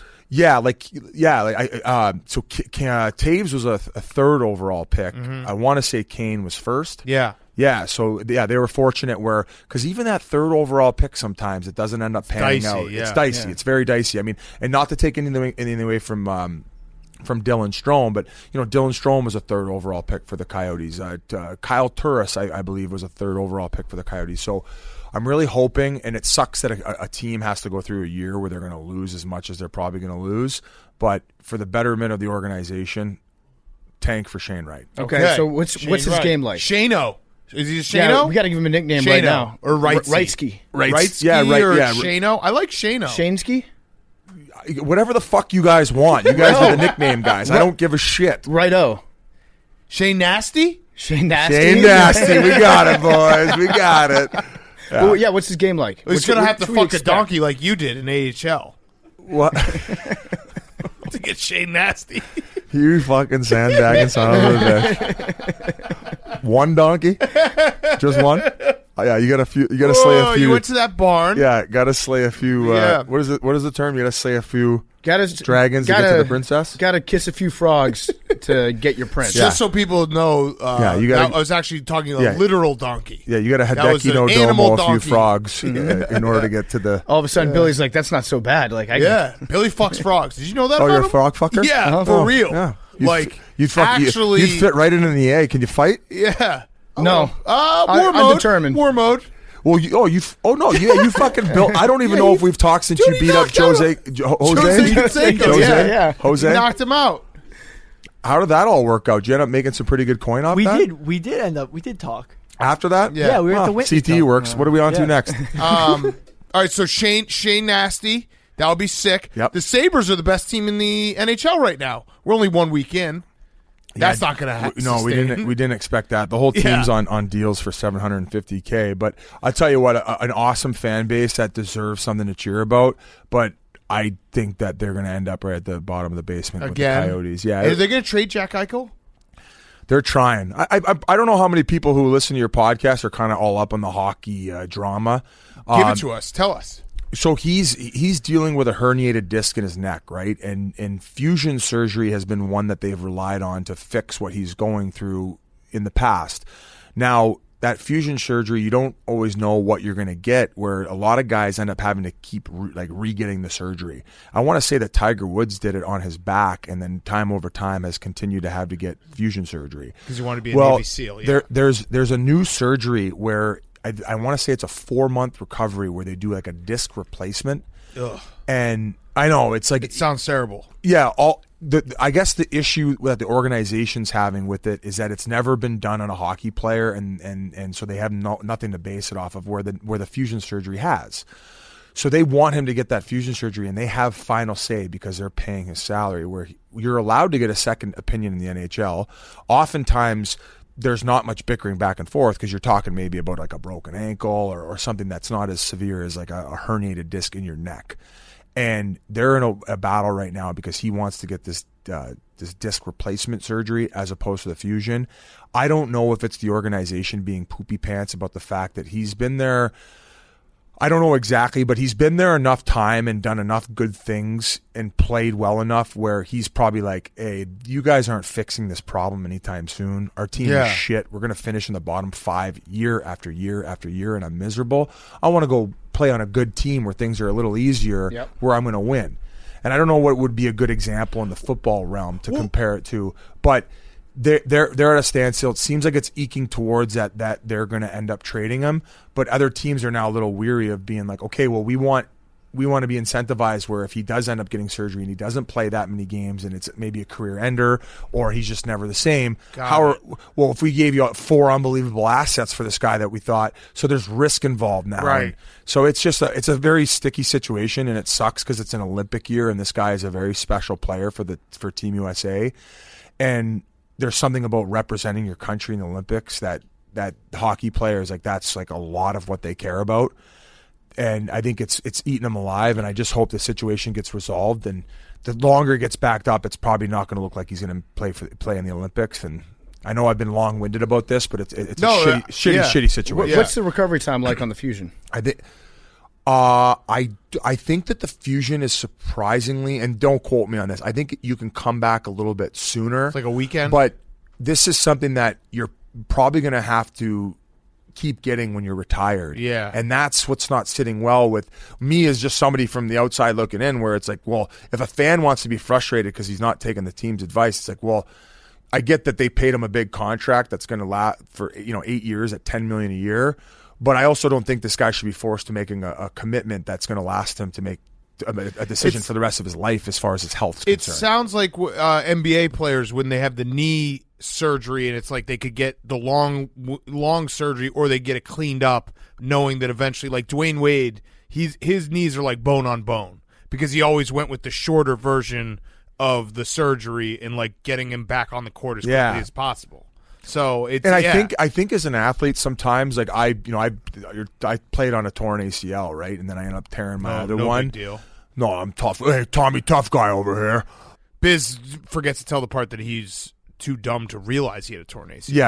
Yeah, but I would imagine Dwayne Wade's all right, and he's going to have enough people to give him proper therapy, given what he made, and he sucked it up and played through it. And I think that there's definitely a lot of respect in that situation, but who knows? Maybe he would have regrets with it when he's 50, being like, "Oh my goodness, I didn't know that a decision I was making then was going to cause me so much pain moving on for the rest of my life." Yeah, those are real life implications. Those are just that's the athlete side of it, and some people would be like, "Wow, you made fucking $250 million. Who cares?" It's just like, that's a very short-minded way of walking is thinking nice. about it. It still tells you, like, no matter how much money you make, when you get out of bed in the morning and your knee sucks and you can't bend it, like, there's nothing they can do to fix that. The money's not going to fix that. No. Yeah, no. I mean, there's a reason why people talk about health being like number one over money, over anything. You know what I mean? Like, being able to walk, being able to be mobile, being able to have a life that you enjoy. Yeah. We went really serious there, but we only got through the Sabres. You want to talk about any of the good teams? Yeah, well, let's talk about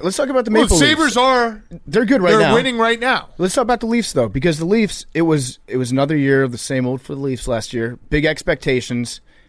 And I mean, we pay real close attention to hockey in the offseason, so we know all the things that they've done to try to improve that team, to try to turn things around. Maybe our listeners, one or two of them, might not know. So maybe you could tell us, even though we already know, and our listeners could also find out, what have the Maple Leafs done differently to change the trajectory of that franchise? Organization. It's hard because when they made that strong financial commitment to those four players, John Tavares, I think William Nylander is probably actually even better than what he's making Most now. important player? He signed a deal where I think he makes around $7, maybe just over $7, which he's actually, in my opinion, based on last year's playoff performance and what he's did last year and what he's going to do, I think he's right at that fair number. It's just hard, these young guys in the NHL, because the league is getting so young. When you're that special in your entry-level contract, they seem to at least have, in that case, the team by the balls. So Marner and Matthews ended up getting just over $11 million, close to 11.5. What's the cap at right now? And then with COVID in that situation, it stalled the cap. So the cap's at $82.5 million. That's insane. So they have, I think, I want to say, they have 40 to 45% of their money invested into four players. And in hockey, it's just hard. If you're not snapping the money around, it's just hard to win and rely on those types of players. So you have to find cheap replacements in order to win, which I think that they found a couple good players in that Bunting and then Ritchie, who was actually in Boston. And they're getting tried out on the top lines there. So if they can have those guys scoring 20, 25 goals at, making what they make, that's going to, get them hopefully over the edge to where they at least make a little run and get some experience. They have a solid back end. They have a decent tandem in net, but it's really going to rely on these guys when they get to playoff without having shown that experience, because every time they really seem to just not be able to do it. And in this situation last year, they just flat out choked. And I think the pressure is mounting on the fact that they're making so much money. And more so, I believe, Mitch Marner, but I'm confident that they're going to be able to get over that edge this year. And you didn't get circumcised. But this year you're going to cut off your dick if they don't make the playoffs? If they don't make the playoffs, I've doubled down on my foreskin challenge where I'm going to double down. You could chop my whole cock off and keep it if that fucking team can't make playoffs. Who gets to keep it? We should just put it in a jar on the shelf in here. Done. Yep. Done. Like one of those. Hey, you see that over there? That's Biz Nasty's Hey, we cock. should start a tequila. Yeah. That's like your the worm at the foreskin bottom. is the worm? Yeah. That's not a bad idea. Yeah, calamari tequila. You think that would sell like Pink Whitney? Yeah, Pink Nasty. Yeah. That's a great name for it. Just like a tiny bit of foreskin at the bottom of the bottle. Yeah. Blue ball tequila. Yeah. Pink Whitney's crushing it still. Pink Whitney's doing well. So I know we got on the Toronto talk. There was another team that you mentioned in there. It's mostly I'm curious to know, like, in the case of the Maple Leafs, since they've choked so much in the playoffs, what do you do if you've got like the same nucleus of players coming back and they've shown that they're going to be chokers? What do you do?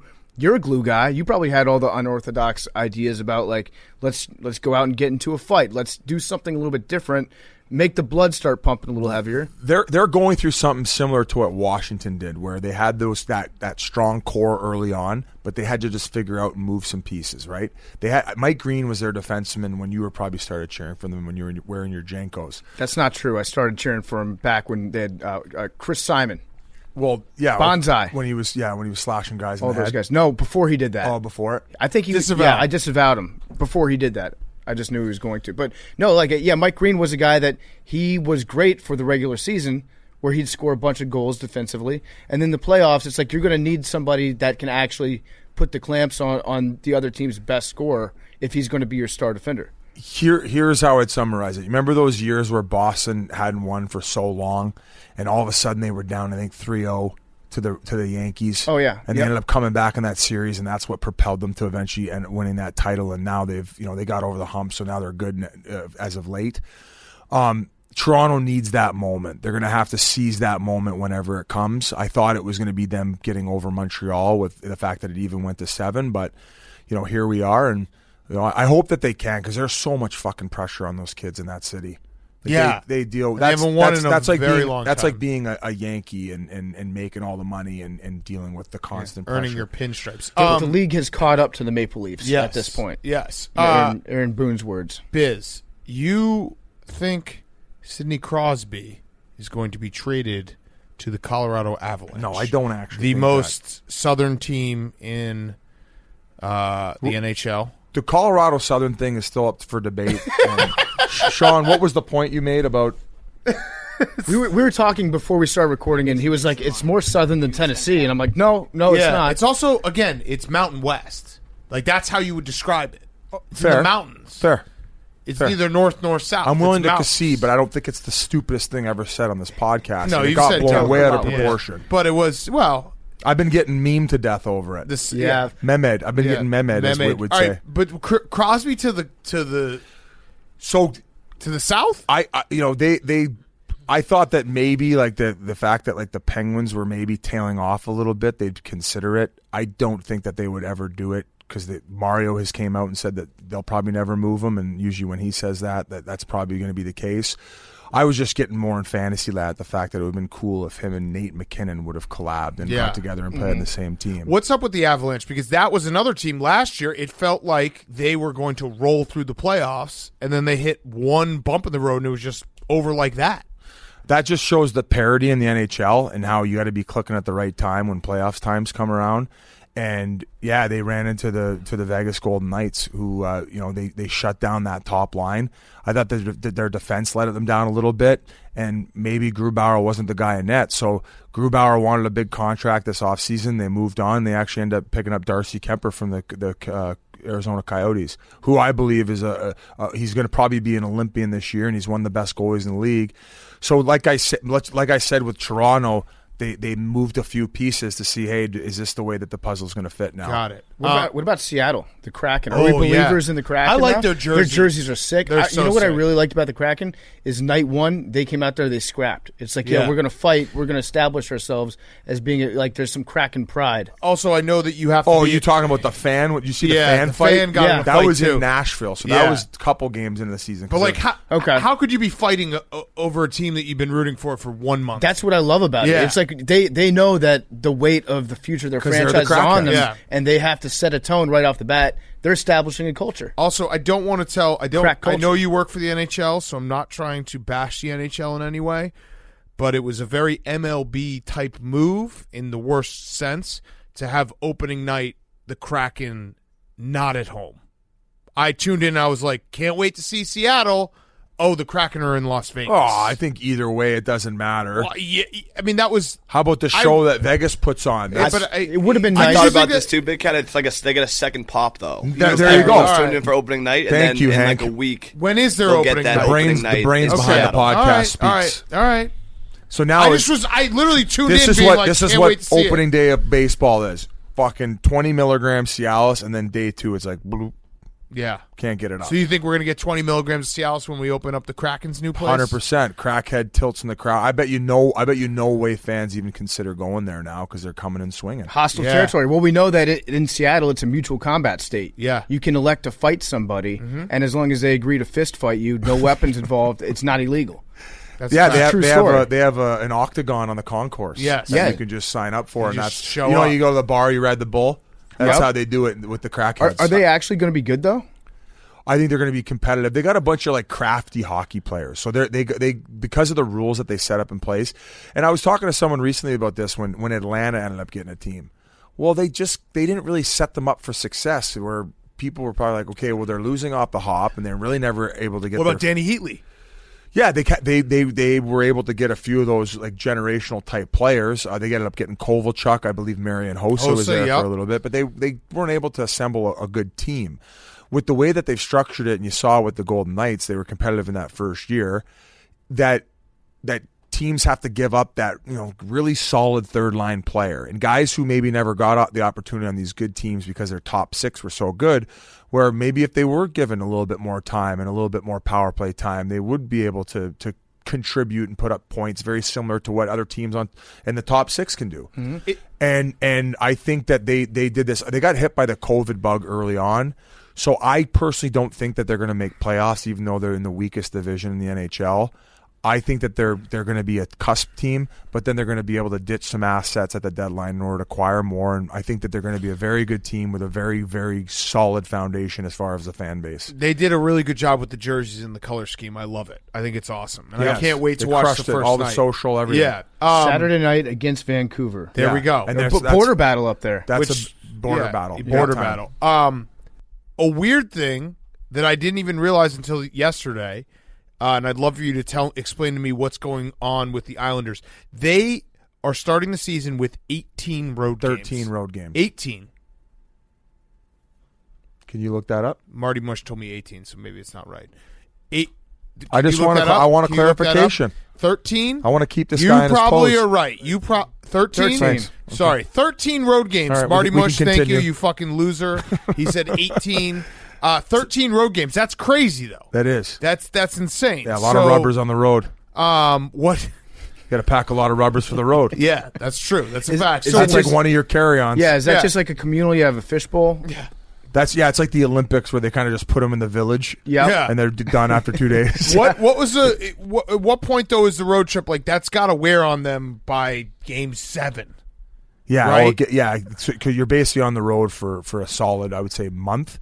But much rather start it out on the road knowing that you have all those back-end home games than do it all. But, yeah, I'd imagine the boys are a little rattled by that. But they get to come back and play in their new building, which looks awesome. And they're going to have a brand-new setup, and I'm sure they're going to be thrilled about that. And I'll tell you what, they have not had a good start to the season, but this is a very, very good team. So front to back. maybe buy them maybe if they lose a little bit more at the start of the I would season, hammer them. buy the stock then. They had I think they were 17-1 to start the year, and I mean you might have got them at like 18 or 19-1 now. Yeah, because they lost the 2 first games. Maybe I don't know. Does it change no, that not quickly? Not They don't play that at home much. until November 20th. Yeah, So it's they're over a building. month They're on the finishing road. the construction on their new A barn. lot of rubbers. New barn.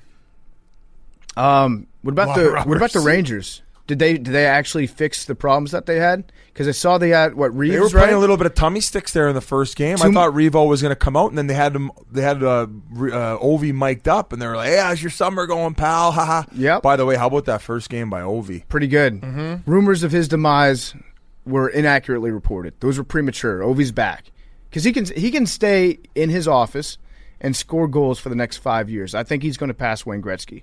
I do, because if the league hasn't figured out how to stop that shot after how many years he's been in there, 17 years, 16 years? Yeah. He can continue to do that for 5 years, right? What'd you make of his Mass Mutual commercial? I haven't seen that one yet. You haven't seen it? I haven't. Oh, that's With the Backstrom. one? That's the one where he's like in his house or Yeah, whatever? with his wife and Backstrom. Yeah, I love it. Ovi can sell me anything. I'll buy it from him. But that first game against the Rangers, I thought that the Rangers are trying to like remake their image a little bit after Tom Wilson essentially destroyed the franchise did. last year. He flexed on him. Single-handedly made everybody quit. They had to issue another one of those apology statements that the Rangers have gotten so good at. But then they fired popcorn vendors over it. Yeah, exactly. They fired basically the entire front office, kind of cleaned house a little bit.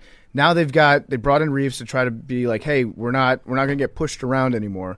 But I felt like opening night was the time to come out and send a message. Like, hey, this is a different Rangers team than the one that you saw last year. And they didn't do it at all. No, tummy sticks. It was flat, tummy sticks, exactly. Yeah, I thought they played solid in that first period, but just far too many mistakes. So the knock on the Rangers is they're like riverboat gamblers. They tend to like open up the middle of the ice too much in order to try to create offense. And I like that. You'll see. Yeah, no, you're gonna see 6-5 games, 5-4 games, and it's entertaining, but it's a little bit difficult to win, and that's why you saw Trotz and the success he brought Washington when he said, guys, you can play like this and you could put up these crazy numbers till the end of time, but I don't know if you're going to bring home any hardware. And then he had them buy into that. President's Cup. Yeah, where it's like several of those. I want to take that risk offensively, but it's probably not the right time right now.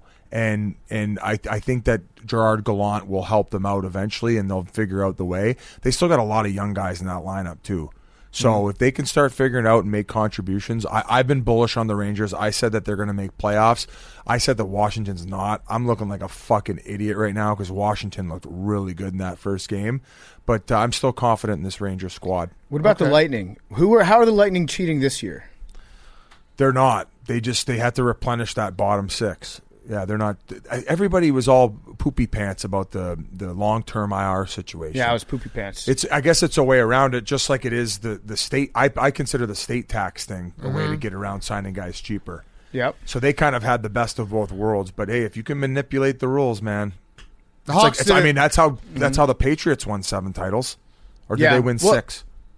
It helps when you 6. It helps when your quarterback is married to like a billionaire, essentially. So that way, your income check doesn't really make that much of a difference. So you can keep restructuring it. Do the Lightning have anybody that's married to like a supermodel? Is Giselle a billionaire? Mm-hmm. Yeah, she makes way more than he does. Still? How? Yeah. She's international. Yeah. She's hot. Tom Brady's like number one. Football is just an American sport. If you're beautiful enough, people just pay you. Yeah. It's like, thank For you. everything. Thank you for being here. Yeah. You're pleasant to look at. How much do you make from that? Oh, that's most of my paycheck. from the knees down. Did you you work out with Gretzky now? So we do. We stay at the. Oh, I don't want to stay at the hotel. Actually, sorry. No, say it. I don't want to fucking. Actually, Four that's Seasons? one story. We finished our first time at TNC last week, and Charles recommended we go to this pub afterward because you can't go to sleep right after that. You're all wound up for 6 hours doing live TV, and we leave at like around 3:10 after it closed, and there was 4 seekers there waiting to get Wayne autographs. Really? It's like it never fucking never ends, man. ends. This guy And- can't get away from anything. So like, there's seekers outside the hotel, and I feel bad for the guy. He can't go anywhere and just like not have to worry about people being around asking for shit. You got to be his muscle. You got to be like the Charles Oakley to Michael Jordan. You got to start cracking a few So heads. I would always sign everything for anybody who asked because I always knew there would be a day where nobody would People be would asking ask, for yeah. it, and I just didn't have that many people asking. Right. So in a circumstance like that, I'm sure some people would be like, "Oh, he didn't sign for me," but it's like, "Fuck, man! Imagine going everywhere and always having shit. Do this, do that." Did he sign? He always, you could tell he gets like, he's like, okay, and he does it. And although they're putting him in an unfair situation because like most of them are just selling it to make money. Yeah, right. It's not if it's They're like kids, 50-year-old dudes, and they're Yeah, like, "Hey, right. sign 6 of these numbers, Right. and put on a fake jersey and sell for." Dave gets that now. Oh, does We'll he? come out of a hotel and they'll have Michigan mini helmets and Patriot mini helmets, and they'll be like, "Hey, Dave, can you sign this?" Like, big fan. He's like, "You're clearly just going to sell this."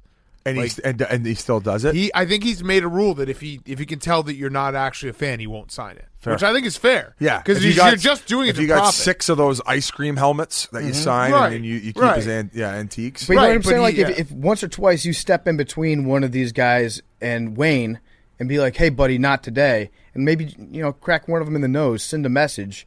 I think at that point Gretzky's like, "Biz Nasty's my guy." Like the whole chemistry on set that would is job for life. genius. Job Yeah. for life. So basically, do what I did playing hockey, Right. Yes, you're the enforcer. off Right. the ice. They brought you in to protect Wayne Gretzky. Correct. What if I get fired for assaulting someone? I don't think that they'll no, let that that's happen. that doesn't happen. It's hockey. Yeah. If And I do, can I come back and be No, Gretzky will bail you out. That's part of the Poly hockey. deal. Yeah. Instead of Billy football. Poly hockey. Yeah, poly hockey. I like that. Yeah. So how are you managing like all the new workload? So you're doing like 6 hours of TV and still 2 podcasts a week? They actually got me a green velvet couch. Okay. In Nice. their office, so I just kind of take dirt naps in between Yeah, periods. you must be absolutely Or during periods. exhausted. That's why if I don't know what I'm saying when the cameras roll, it's because I was taking a little nap Yeah. while the play was going on. Do you know about the parallax effect? No. We saw that in the Islanders game. There was a goal where the puck crossed the line from the certain angle, and you could see, okay. ice. Yeah. But you know about the parallax effect, where if the camera goes over top of it, It's not it shows you actually it's in the not net. actually It's a the net. number one most it's noted effect on Yeah, but Part if of you My post Take. a picture of it, though, that you get the conspiracy theories and it creates engagement. Yeah, no, Yeah. but you got to be the parallax explainer. So I don't think I would say let's not No, give him that- too that- much work. That would be here. great. To, I don't think I business didn't even know guys. what the word meant. So Yeah. maybe they could find somebody else. to do Biz that. Nasty's Science Corner. So I don't know how many. Well, I guess the Lightning were affected by this in a good way, but the Calgary Flames fans listening, probably the worst one ever was when they should have won it at home. I think Yes. it might have been Martin Gilina. Yes. And it hit the point where the goalie's pad it indents by the toe, and people were confused by that, and they're still convinced to this day that they scored and won that Stanley Cup in Game 6. They did. That was a goal. You think that one was? I think it was. I kind of think so too, but I don't want to be the conspiracy theory guy, so I was just going to give it a coin toss to whoever's listening. But they had, Martin St. Louis ended up scoring a little later in that overtime, and then they went off and won it in Game 7. So the Calgary Flames were fucked by the Paraplex? Paraplex. Parallax. Parallax angles. It essentially says like if there's space that's over top of the line, that's where you see the Right. white ice come through on the other end. But if you were looking directly down above it, you can see it's on the line still. Yeah. Calgary has the shiny ice. Same with Edmonton. Why is their ice so shiny? 'Cause Edmonton has the brightest ice of all time. I think it's because of the TV lights that they have in the building. Got it. Every time I watch a game in Edmonton, I'm like, damn, that's Yeah, fucking it's very bright. shiny ass. It's very shiny bright. ass. Also, really sad to see Duncan Keith is on the Edmonton Oilers now. He got smoked the other night by Tyler I Myers. saw You that. hit he took? That's when it like registered to me. Oh yeah, he's not on the Hawks anymore. When he got smoked, and I was like, damn, he got fucked up. Hawks are another team that have not looked so good out of the No, year. going kind of revitalizing everything with Seth Jones and trying to. I thought they were the most improved team over the offseason with the acquisitions. Tyler Fleury. Johnson, Stanley Cup champion. Kirby Doc spent most of the team injured, so it's basically like getting a new guy in the lineup back for the full season. They said that Kane was a little bit banged up all last year, and then the obvious ones. Taves took the whole year off. He's back. You got Seth Jones and then Fleury. So you got to think that they're going to figure it out at some point and take a crack at playoffs. I hope they get back I to think playoffs. 5 teams from that Central Division, given the strength of it, get in, and I think the Hawks are back in the playoff picture. And if they're Okay. not, I guess off with Stan Bowman's head. Is that kind of the? Yeah, I take all my Hawks direction from Chief, who is in my estimation the best Hawks writer, Yep. podcaster in Chicago. So he tells me, and it's off with Stan's head if Yeah. they don't make the playoffs again this year. Yeah. It's a very weird spot though, because the Blackhawks you feel like you're wasting Caden Taves, but you also won 3 cups with them. So it's like what? Well, it goes back to why it's like if your time's over, now's the time to, if you can. I'm not sure if they have no move clause. I'm sure they do, but hey, do you want to go to a winning team, make things Right. a little bit easier Right. towards the end? But the problem that they're having is they each make $10 million. Yeah. Their salary cap hit is, and there's been strong debate because actually the Cap never goes up. The Toronto Maple Leafs had to play with another goalie that was just like a beer league type goalie the other night because they're in some cap trouble. So people are now saying, should there be a soft cap in the National Hockey League? Yeah, I don't know why the cap never goes up. I feel like it's been stuck in that 75 to 85 range for 10 years now. It's crawling up. It's crawling. But I remember when COVID stalled it. When they signed those deals and then the cap didn't go up, it was like, uh-oh. What are they going to do now? Because the loony didn't go up. They're fucked just like the Leafs. Is that what it is? The loony? The loon. The loony Yeah, affects coin. the HRR. Oh, fuck, here we go. Uh-oh. Yeah, hockey-related revenue. How about that one Okay. off the top I of my like dome? it. Keep the I change. like it. So that all factors into what the players end up paying in escrow and eventually what the salary cap goes up to. So I remember when I was playing this, I think 1 year our escrow, we ended up paying 18% because the Looney got crushed. And a lot of what they anticipated was revenue coming in through these Canadian teams. And like a lot of them weren't competitive and not making playoffs. So ultimately, you see 40% tack on another 18% escrow and then 3% to your agent. You're seeing 35% of your money when it's all said and done. So what is the soft cap? Soft cap would basically, I think the baseball has a soft cap. Right, where if you go over a certain amount, you have to pay a luxury tax. Pay a luxury tax. Yeah, but it makes it so that teams can potentially spend more. Yeah. If you have a rich owner that doesn't mind spending, if this is like his passion, I think it's her passion. I think it's ridiculous the fact that because of all that stuff that some teams got jammed up where they can't even keep the players that they drafted and developed. Yeah.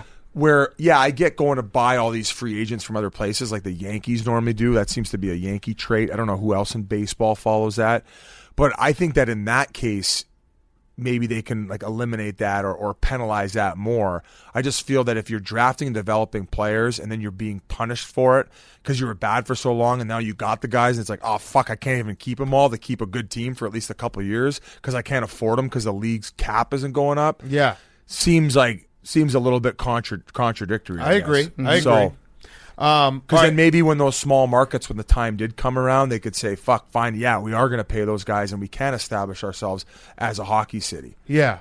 No, I agree. The cap, it does feel like it's been stuck for a very long time. And you're right. It's crawling up. The Maple Leafs and the Blackhawks are very similar where you have 2, 3, 4 guys that are half of your cap. It's pretty tough to have line depth, and it's pretty tough to put together a team. And if you get stuck with a long contract that you signed where someone's making $7 million and he's not good anymore, it's tough. I had one last question. It's a Roback question. RHOBACK, Roback. Go right now. Use code PFT for 20% off your first purchase. Roback.com/PFT. That's the code. They got new gear this fall, Q-zips and hoodies. For you, Biz, we're going to give you a free Q-zip or a hoodie, whatever one you want. Use code PFT on roback.com for 20% off your first purchase, RHOBACK.com, code PFT. Biz, was Whitney kind of jealous that you got the TNT job and he didn't? No, he doesn't give a shit. Really? I don't think he gives a shit. What about the rumors? He's been supportive. He from told me he just wants you to get better at golf. Yeah, he told me he was kind of mad about it. I was surprised that he didn't get the call to do it. I think that he's the more entertaining one on the podcast. I think he's that was really more nice articulate. What about RA? Oh wow. Well, I Is think RA jealous that you got in? He didn't. Well, going back to what I just said, I just think it's tough because Witt's got a lot of credibility because he played in the NHL for as long as he did. So put RA on there. Fucking, he can have. We should rotate. We should rotate that seat with a Spit and Chicklets member. I'll be honest. I would funny. tune in for every RA night. RA came over to my desk today, and we were chatting up and catching up, and he was sweating so much, and I don't know why. He's a sweater. Yeah, but he was it's 50 degrees outside. He's a mover, and he was shaker. just he came over. It was actually a very funny scene because I was sitting and I had paper towels in the corner of my desk. He came over, just reached, grabbed the paper towels, and just started mopping himself down. And I was like, "What's up, RA?" Yeah, you think his core temperature with the fact it's so cold out and he's got a shaved head that he would be okay. Right? No, he was sweating. I think he would sweat through a blizzard. That's how much he sweats. I think if he touches anything remotely hot or spicy, it goes to a different level. Yes. Where he might drown himself. It does seem though that the podcast is never been better. We're having a good time. We ended up going. Sorry, I was talking about ours. Oh, okay. Well, do you I was want talking about ours. No. Yeah, do you have any questions for us? No, seriously though. We wanted to. We started doing 2 episodes a week, and we just found that we were just better at one, and we like to circle back once a week. That's nice. Yeah. Now you guys are crushing it. You guys also cover every sport. Yeah, we do. So there's no and you guys are off-season. workhorses. You don't get tired after doing one interview or a live stream and need to take dirt naps. Our trick is whenever we need to talk about a sport that we don't understand, we just have somebody else come on to our show and talk to us about it. And we just steal your ratings for one day. Yes. So But no, you guys are crushing it. I feel like Spit and Chicklets is one of those things at Barstool now that it's just so consistently great. And people always, when I see people on the street, when I talk to people, they all love you. We care about our product. We want to get great interviews, and we come by once a week and we give our thoughts on what's happening around the league. We try to keep it light as possible. So, yeah, it's been going good, buddy. Sports are supposed to be fun. Why'd you buddy me there? I don't know. Yeah, he I didn't even realize I did that. Yeah, that was. Is that a diss? No, you guys not like it buddy? felt like it. If you ask Whitney, it's a diss. Yeah. Whitney took No, exception to What does Billy. Billy buddy- football think of the buddy? I think buddying is fine. No. Oh, that's right, because you buddied Whit, and then he fucking Yeah, he lost. said, it. "You buddy me?" It was actually after he broed him, Yeah. so he followed up the bro with the buddy, and at that point, Whit was like, "Enough's enough. What are we doing here, Bro, you Buddy's can, like bro, you tapping can buddy some- me anytime. Buddy's. Yeah, it's Yeah. No, You're hot. that's like a tapping someone on the head. You know what I think about? Maybe I would say once every 2 weeks, that cow that you want. Because I remember when I looked it up, I'm like, that's the most beautiful cow I've ever seen. Highland cattle. A Highland cattle. Mm-hmm. I think I'm gonna get I'm gonna buy a ranch in Wyoming With that just TNT to have money? one of those. I would be your ranch hand if you What did that. What is TNT paying you pre-tax? Oh, we're not going through that. I don't want to be not as much as Wayne, that's for sure. I think Wayne's making like what 3-4. They said it publicly. Have you done the joke yet where you're like, two of us, we had 5,000 points in the league? No, I avoided that All right, one do because that. everybody No, said do it. Do it. No, do it. no. Do it. How many points? Okay, you I'll have? do it. Well, how many points did you have? I had 21 points. That's in my not. NHL. That's There not you go. nothing. Yeah. And also, he could go the other way around, and be like, "Well, between me and Biz Nasty, we've gotten our asses kicked with a We've combined done- 2 ACLs." Yeah. We should do the donkey comparison for how many we have collectively. Yes. Compared to how many goals. There you go. Way Yeah. nasty. Is there going to be any hoop talk on the show? There already was the cornhole cam with Charles Barkley and that. That was pretty nice, wasn't it? Like it was just a shot of Charles Barkley's ass. Yeah. You were looking at that like, fellas. The cornhole cam or the hoop cam. Start calling him Wayne Nasty. No. Wayno. I like calling him Wayno. I do like the idea for the pink nasty. Oh drink, shit, though. we got off the workout topic, but yeah, we do crush weights together. Oh, yeah, We're finish with that. We're Yeah. workout bros. Yeah. So what you go in the gym? Does he text you saying, "Hey, let's hit the gym"? Yeah, we got a group text going. Okay. How many guys? It's Anson Carter actually lives in Atlanta. And then Liam McHugh was actually in the gym when we got there, but it was me, Talkett, and Gretzky, and then Liam McHugh is going to probably start joining us, I would imagine. And what do you guys do? I do. I just do like a lot of body weight stuff, and then like light upper body. Wayne's more just a walker. Yeah. on the I love treadmill that. With the he wears like the garbage bag type shirt where you just sweat your balls off. I Smart, love it. yeah. Wait. So what? So why do you? Talkett does the Terrell Owens with the incline, where he walks on the treadmill with the incline with the dumbbells. in his Yep. arm. So why do you guys have to go together? We just felt that it keeps us honest. We're a team. It's bonding, Built- yeah. Got built it. that team camaraderie. You hit the locker room together afterwards? Oh, it's just a hotel gym, right? Yeah, we go back to our rooms to shower if that's what you're asking me. I was No, just wondering no, if I there haven't was any- seen Wayno's hammer. Okay, that was going to be my next question. Probably Okay. seen yours. I'm sure half the league has seen, probably, right? What do you mean? Well, Yours. you did you have like a lot of text threads going on at the time when you were? No, No, you probably you strike me as a guy that would like send a picture of his shit if he had like a really nasty one. Be like, check Well, this yeah. out. boys. You've never sent a picture of No, a I have. massive yeah. dump. I have. I'm saying. I'm No, it's saying as a funny. compliment. That's guy stuff. Yeah, guy stuff That's is sending fucking guy massive stuff, dump. Like yeah. how Yeah, if check you- out this. Yeah. Look at this one. Would you like to publicly comment on your haircut? Yes, that's what we will I end had with the this. worst. It's still not that great. Let's I'm see still it. trying to Yeah. fix You it look up. like, oh man, There it is. oh yeah, that's yeah, that's bad. That's like almost Jackson Mahomes like. You're Like, like Kramer. Kramer meets Jackson You're Mahomes. you're late '60s Bob Dylan. Yeah, Kinda Marv like a from, turkey. from It Home looks Alone. good. Actually, it's get growing on me a little electrocuted. bit now. Is it funny when the hair moves like Do it again. Do you like Careful now, Billy's gonna fuck you. Well, oh yeah, he likes to fuck the farm animals. Yeah, he likes cocks. He loves putting his cock in our farm animals. Oh wow, yeah. that's Do what it again. that was an insult when I was living in Wales. All the English people call the Welsh the sheep fuckers. Yeah. No, Billy doesn't take that as an insult. It's just a statement of fact. He's like, she wasn't bad. Is there an app for that now to meet farm animals? The Highland cattle. Definitely. Is there a female version of a Highland cattle, or is that just Well, a, some of them are female, some of them are male. Okay, Yeah. I wasn't Yeah, sure. they make both now. They came Well, out with a because 2.0. cow is a female and then and a bull is the male. I Yeah. just didn't know about that kind. You really know a lot That's about- a unisex. How did you get in the end of barn animal jokes? What do you mean? Well, that's how he got the name Nasty. Like, you actually... Yes. No. Yeah. Yeah, same. Right. Shut the fuck up, Billy Billy. I'm not does. admitting to fucking a farm animal. I've never been that desperate. I'm sorry to insult you, but right. I've never been that desperate. Biz, It's not a matter of desperation sometimes. Yeah. If it's a good-looking... Oh, I thought we were going to go through every single hockey team. Oh, you had any others? No. Stanley Cup final. Go. Oh, Leafs. okay. Slow down. Every time I go on a different show, I predict 2 different teams. Smart. Uh-huh. That's really smart. Yeah, veteran. Let's go with Florida. Okay. Whoa. Oh, boy. Throwing rats on the ice. And Colorado. Colorado. Okay, With Crosby or without? I think if they pick up Crosby at the deadline for, I don't know what they're going to have to trade to get Crosby. McKinnon. Oh, McKinnon. Yeah, they'll just do a wife swap. I mean, Yeah, do a you wife think swap. Crosby could even... he's got to have a no-trade clause, right? Yeah, he's not going anywhere. One thing, so Darren Drager, who's a well-respected media personality in Canada who follows hockey, he mentioned the possibility of it. And I kind of jumped on it where I'm like, yeah, I could see that. They're like McKinnon and Sid work out every summer together. They're like best friends. They're attached at the hip.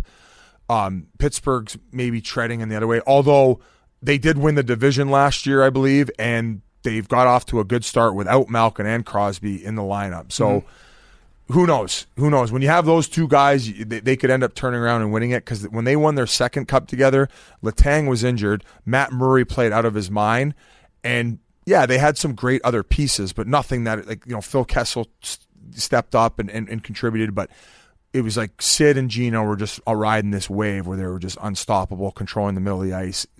Everything that they were shooting and passing, it was going in the net. And when you have those two guys, you always have a chance. So I don't think he's going to get dealt. It was a rumor that kind of I hopped on, and I'd still like to see it because it would create a lot of waves and drama. Yeah. But I would not bet anything on it. Okay. It's just I would put as much money as Gallant saying I would bet that we have a captain by the end of the week. And then they never ended up picking a captain and gave everyone assistant captains in New York. Yeah. I love that. The head coach goes, Smart. I would put money on it, and then it didn't happen. And he's the one who gets to decide it. So he probably got crazy odds and bet through the Barstool Sportsbook app and Yes, won a there you shit ton of go. money. Good little plug for you, Dave. There you go. All right, Biz, thank you. Everyone watch Biz on TNT tonight because this episode will be out on Wednesday. Bill, you have one last thing, and then we're going to go. Did you ever play against the Danbury Trashers? I never played against them. No, I was. What I was still playing my last year, junior, the year that came out. All right, so pretend you did. Follow up. Yes, What do you I think did, of that documentary? Yes, Oh. I did play for the Danbury Trashers. No, I'm just wondering, like... No, but what he were your said to thoughts come on- at me from the other angle. Yeah. No. He played against him. What was it like? They Was put it a like- dead fish in our locker room and cranked up the heat on us. And then they kidnapped my parents before. That's how crazy. funny. Yeah, it's crazy. There isn't we it? go. Yeah, that's what That's it's a like good playing headline. against those guys. Good question, Billy. We never would have known that if Billy hadn't asked. Billy. Yeah. Had Good a interview. knuckles. Yeah. All right, love it, Billy.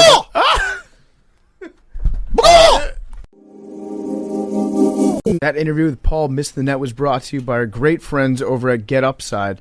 We wanted to tell all the AWLs about this incredible app everyone who buys gas needs to know about. Do you buy gas ever? Well, you should know about this. If you're an award-winning listener, it's called Get Upside. With Get Upside, AWLs are making up to 25 cents for every gallon of gas every time they fill up. All you have to do is just download the free Get Upside app in the App Store or on Google Play right now. Use promo code TAKE. Get a bonus 25 cents per gallon on your first fill-up. That's up to 50 cents cash back. It's free money. Don't pay full price at the pump anymore. Get cash back using Get Upside. Some people drive a lot are making as much as $200 to $300 a month in cash back, and there's no catch. The cash back gets added right to your account. You can take those savings, reinvest them into Can't Lose Parlay. You can put them in the field goal overs bet that hit yesterday, or you can cash out anytime to your bank account, PayPal, or an e-gift card for Amazon and other brands. Just download the free Get Upside app. Use promo code TAKE. Get 50%, up to 50% gallon cash back on your first tank. That's use the promo code TAKE. Get up to 50 cents per gallon cash back on your first tank. That's promo code TAKE. Okay, let's wrap up with some quick couple guys on chicks. Hello, large feline Mr. Commenter Shank, Jacob, and Sir William Pigskin. This question is for Sir Pigskin. What are your thoughts on chicks who lift? Do you prefer chicks who are ripped or chicks who are thick? What? That's her not really a pigskin. guy. Well, I guess it is. Yeah, it's a guy question. Yeah, I guys just care about their max numbers, and so should everyone. So it doesn't matter body type, No, we're whatever. You talking care about the maxes. results. You're Results. a results guy. Got it. I'm Yeah. a GPA guy. I think all women's bodies are beautiful. No, I don't. I mean, who's ever been like, oh man, she's too in shape? I mean, I can't really. I'm not one who has the ability to complain about that. Correct. I've seen myself shirtless. Right. So I do think though there's a point of no return where a woman gets so jacked that she has no choice but to do really cringy fitness TikToks with her boyfriend. That kind of sucks. You know that like whole community. That's a weird community where they're like meal prepping together and doing handstands. They're fitness couples. Yeah, fitness couples are Very strange. freakazoids. Although I will say, like, I wouldn't want a girl who was like super more in shape than me. I'd be fine. Because then I'd just be like, well, this isn't going to last very long. Hank, your trainer. Yeah, how's she? Is she thick? Or what are her numbers like? My long-distance boyfriend came into town last weekend, and we went to his favorite place, Times Square. He likes the M&M store because they have those giant funnels. Anyway, we ran into those guys that hand out CDs, and then they ask you to give them money. Being from New York, I know to ignore and keep walking. My boyfriend, being from Ohio, literally stopped and got handed like 3 to 4 CDs. He got intimidated because they kind of surrounded him and ended up giving them a total of at least $60. We went to lunch a little later, and I could tell he was embarrassed. Fast forward to the next day, and he wants to go to Times Square again. We have plans with my parents for brunch, so there's no way we can go. I tell him this, but he's adamant about going back and returning the CDs. Ha! I explain that's not how it works. He says, just go without me, and I just let him go and told him to come back quickly. Well, apparently it went bad again because he said that he was pressured into spending $40 more on CDs. He can't keep going on like this. How do I convince him to take his loss? This sounds like the origin story for a very specific type of superhero. Yeah. I got wronged in Times Square, and I'll never let it happen to anybody before. Why do they still have CDs? Napster. Yeah, Napster exactly. That's how Napster was formed. Good point. I mean, New York, like you just if you've been here long enough, you just basically learn that you don't even have to give like a nice like no thanks. You just don't even have to do anything because no one does that back. You know what I mean? Like if there's some people down the street that I feel like are always asking for shit, and you don't even have to say no, I'm good. You just keep walking. The nice part about New York is you don't have to even look at anybody. Yeah, you just keep walking and you don't have to worry. You're actually kind of a psycho if you make eye contact with a stranger on the street. I remember when we first moved here, I gave up my seat on the subway, and like people looked at me like I was the craziest person in the world. They're like, why would you do that? Oh, I do that for a troop. Yeah. Well, I or for did that. Billy. Yeah, Billy Troops. You don't want to be Billy Football anymore. Our good friend Tom Fernelli said maybe it's Billy Troops. Or, yes, Sergeant Bill. Sergeant Bill. That's good. Maybe Salute. Private Bill. Yeah. Make you earn it.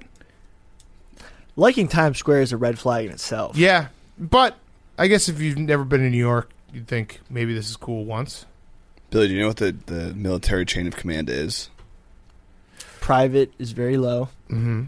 General is very high. How low? Because they're still in the Army. It sounds like you're disparaging all the privates. They're above us. It's a lower rank. Above us, yeah, but you said very low. Everything is perspective. What's in the middle? Some people think Colorado is in the south. Yeah, what about lieutenant? Lieutenant's higher than private. What about admiral? What about sergeant? Admiral's in the Navy only. Okay. Rear admiral. It's in the rear. Oh. Good point. Pilot. Not a rank. Cop. Not in the military. President. Technically, the Commander head in of chief. the elevator. Yep. Dude. So your hero is Joe Biden. Yeah. You have to do everything that he says. Yeah, that's true. Literally everything that he says. You have a picture of him in your house, right? Huge pic. Yeah. When he's younger. Got it. Yeah. Better looking. Yeah. Back when he was hot. Yeah. All right. All right, last one. PFT honk, Billy handball, Alpha Jake. My boyfriend won't stop picking his nose and flicking his boogers in the air in an attempt to catch them in his mouth like they're grapes. What? Occasionally he catches one and then displays it to me and anyone else around him. Thankfully, he only does this in private settings. How do I get him to stop? Also, Big Cat, where does Aaron Rodgers put your water bowl in the mornings after walks? Oh, that's nasty. That was a fucked mean thing to say. I hope your boyfriend starts flicking them in your mouth. That was very mean to bitch. say. I I would say that the trick to everything is just withhold sex. Any behavior that needs correcting, just it's like that movie Chirac. Just stop having sex. And an e-collar. Or shock them. Yeah. I hate this woman, so fuck her. Pain or I hope sex. your life sucks. Those are the I hope two I biggest hope you have drivers. boogers in every salad. You booger salad. It's like croutons. Eating your boogers is Delicious. Healthy. Well, I just wanted to throw that out there, see where we'd go with it. Billy? I heard it helps build your immune system. I heard there was a high school in California where people were eating their boogers, and it was a new diet they found on TikTok. That's not true. Oh. All right, number. Love you guys. Give me 8. 96. Whoa. 6. Bangs. 69. Bang! 18. Bangs. Stop making fun of these people with a serious Bang! ailment. Bangs. Bangs. 46. Close to the GOAT. The neighbor. I'm never fucking winning. Love you guys.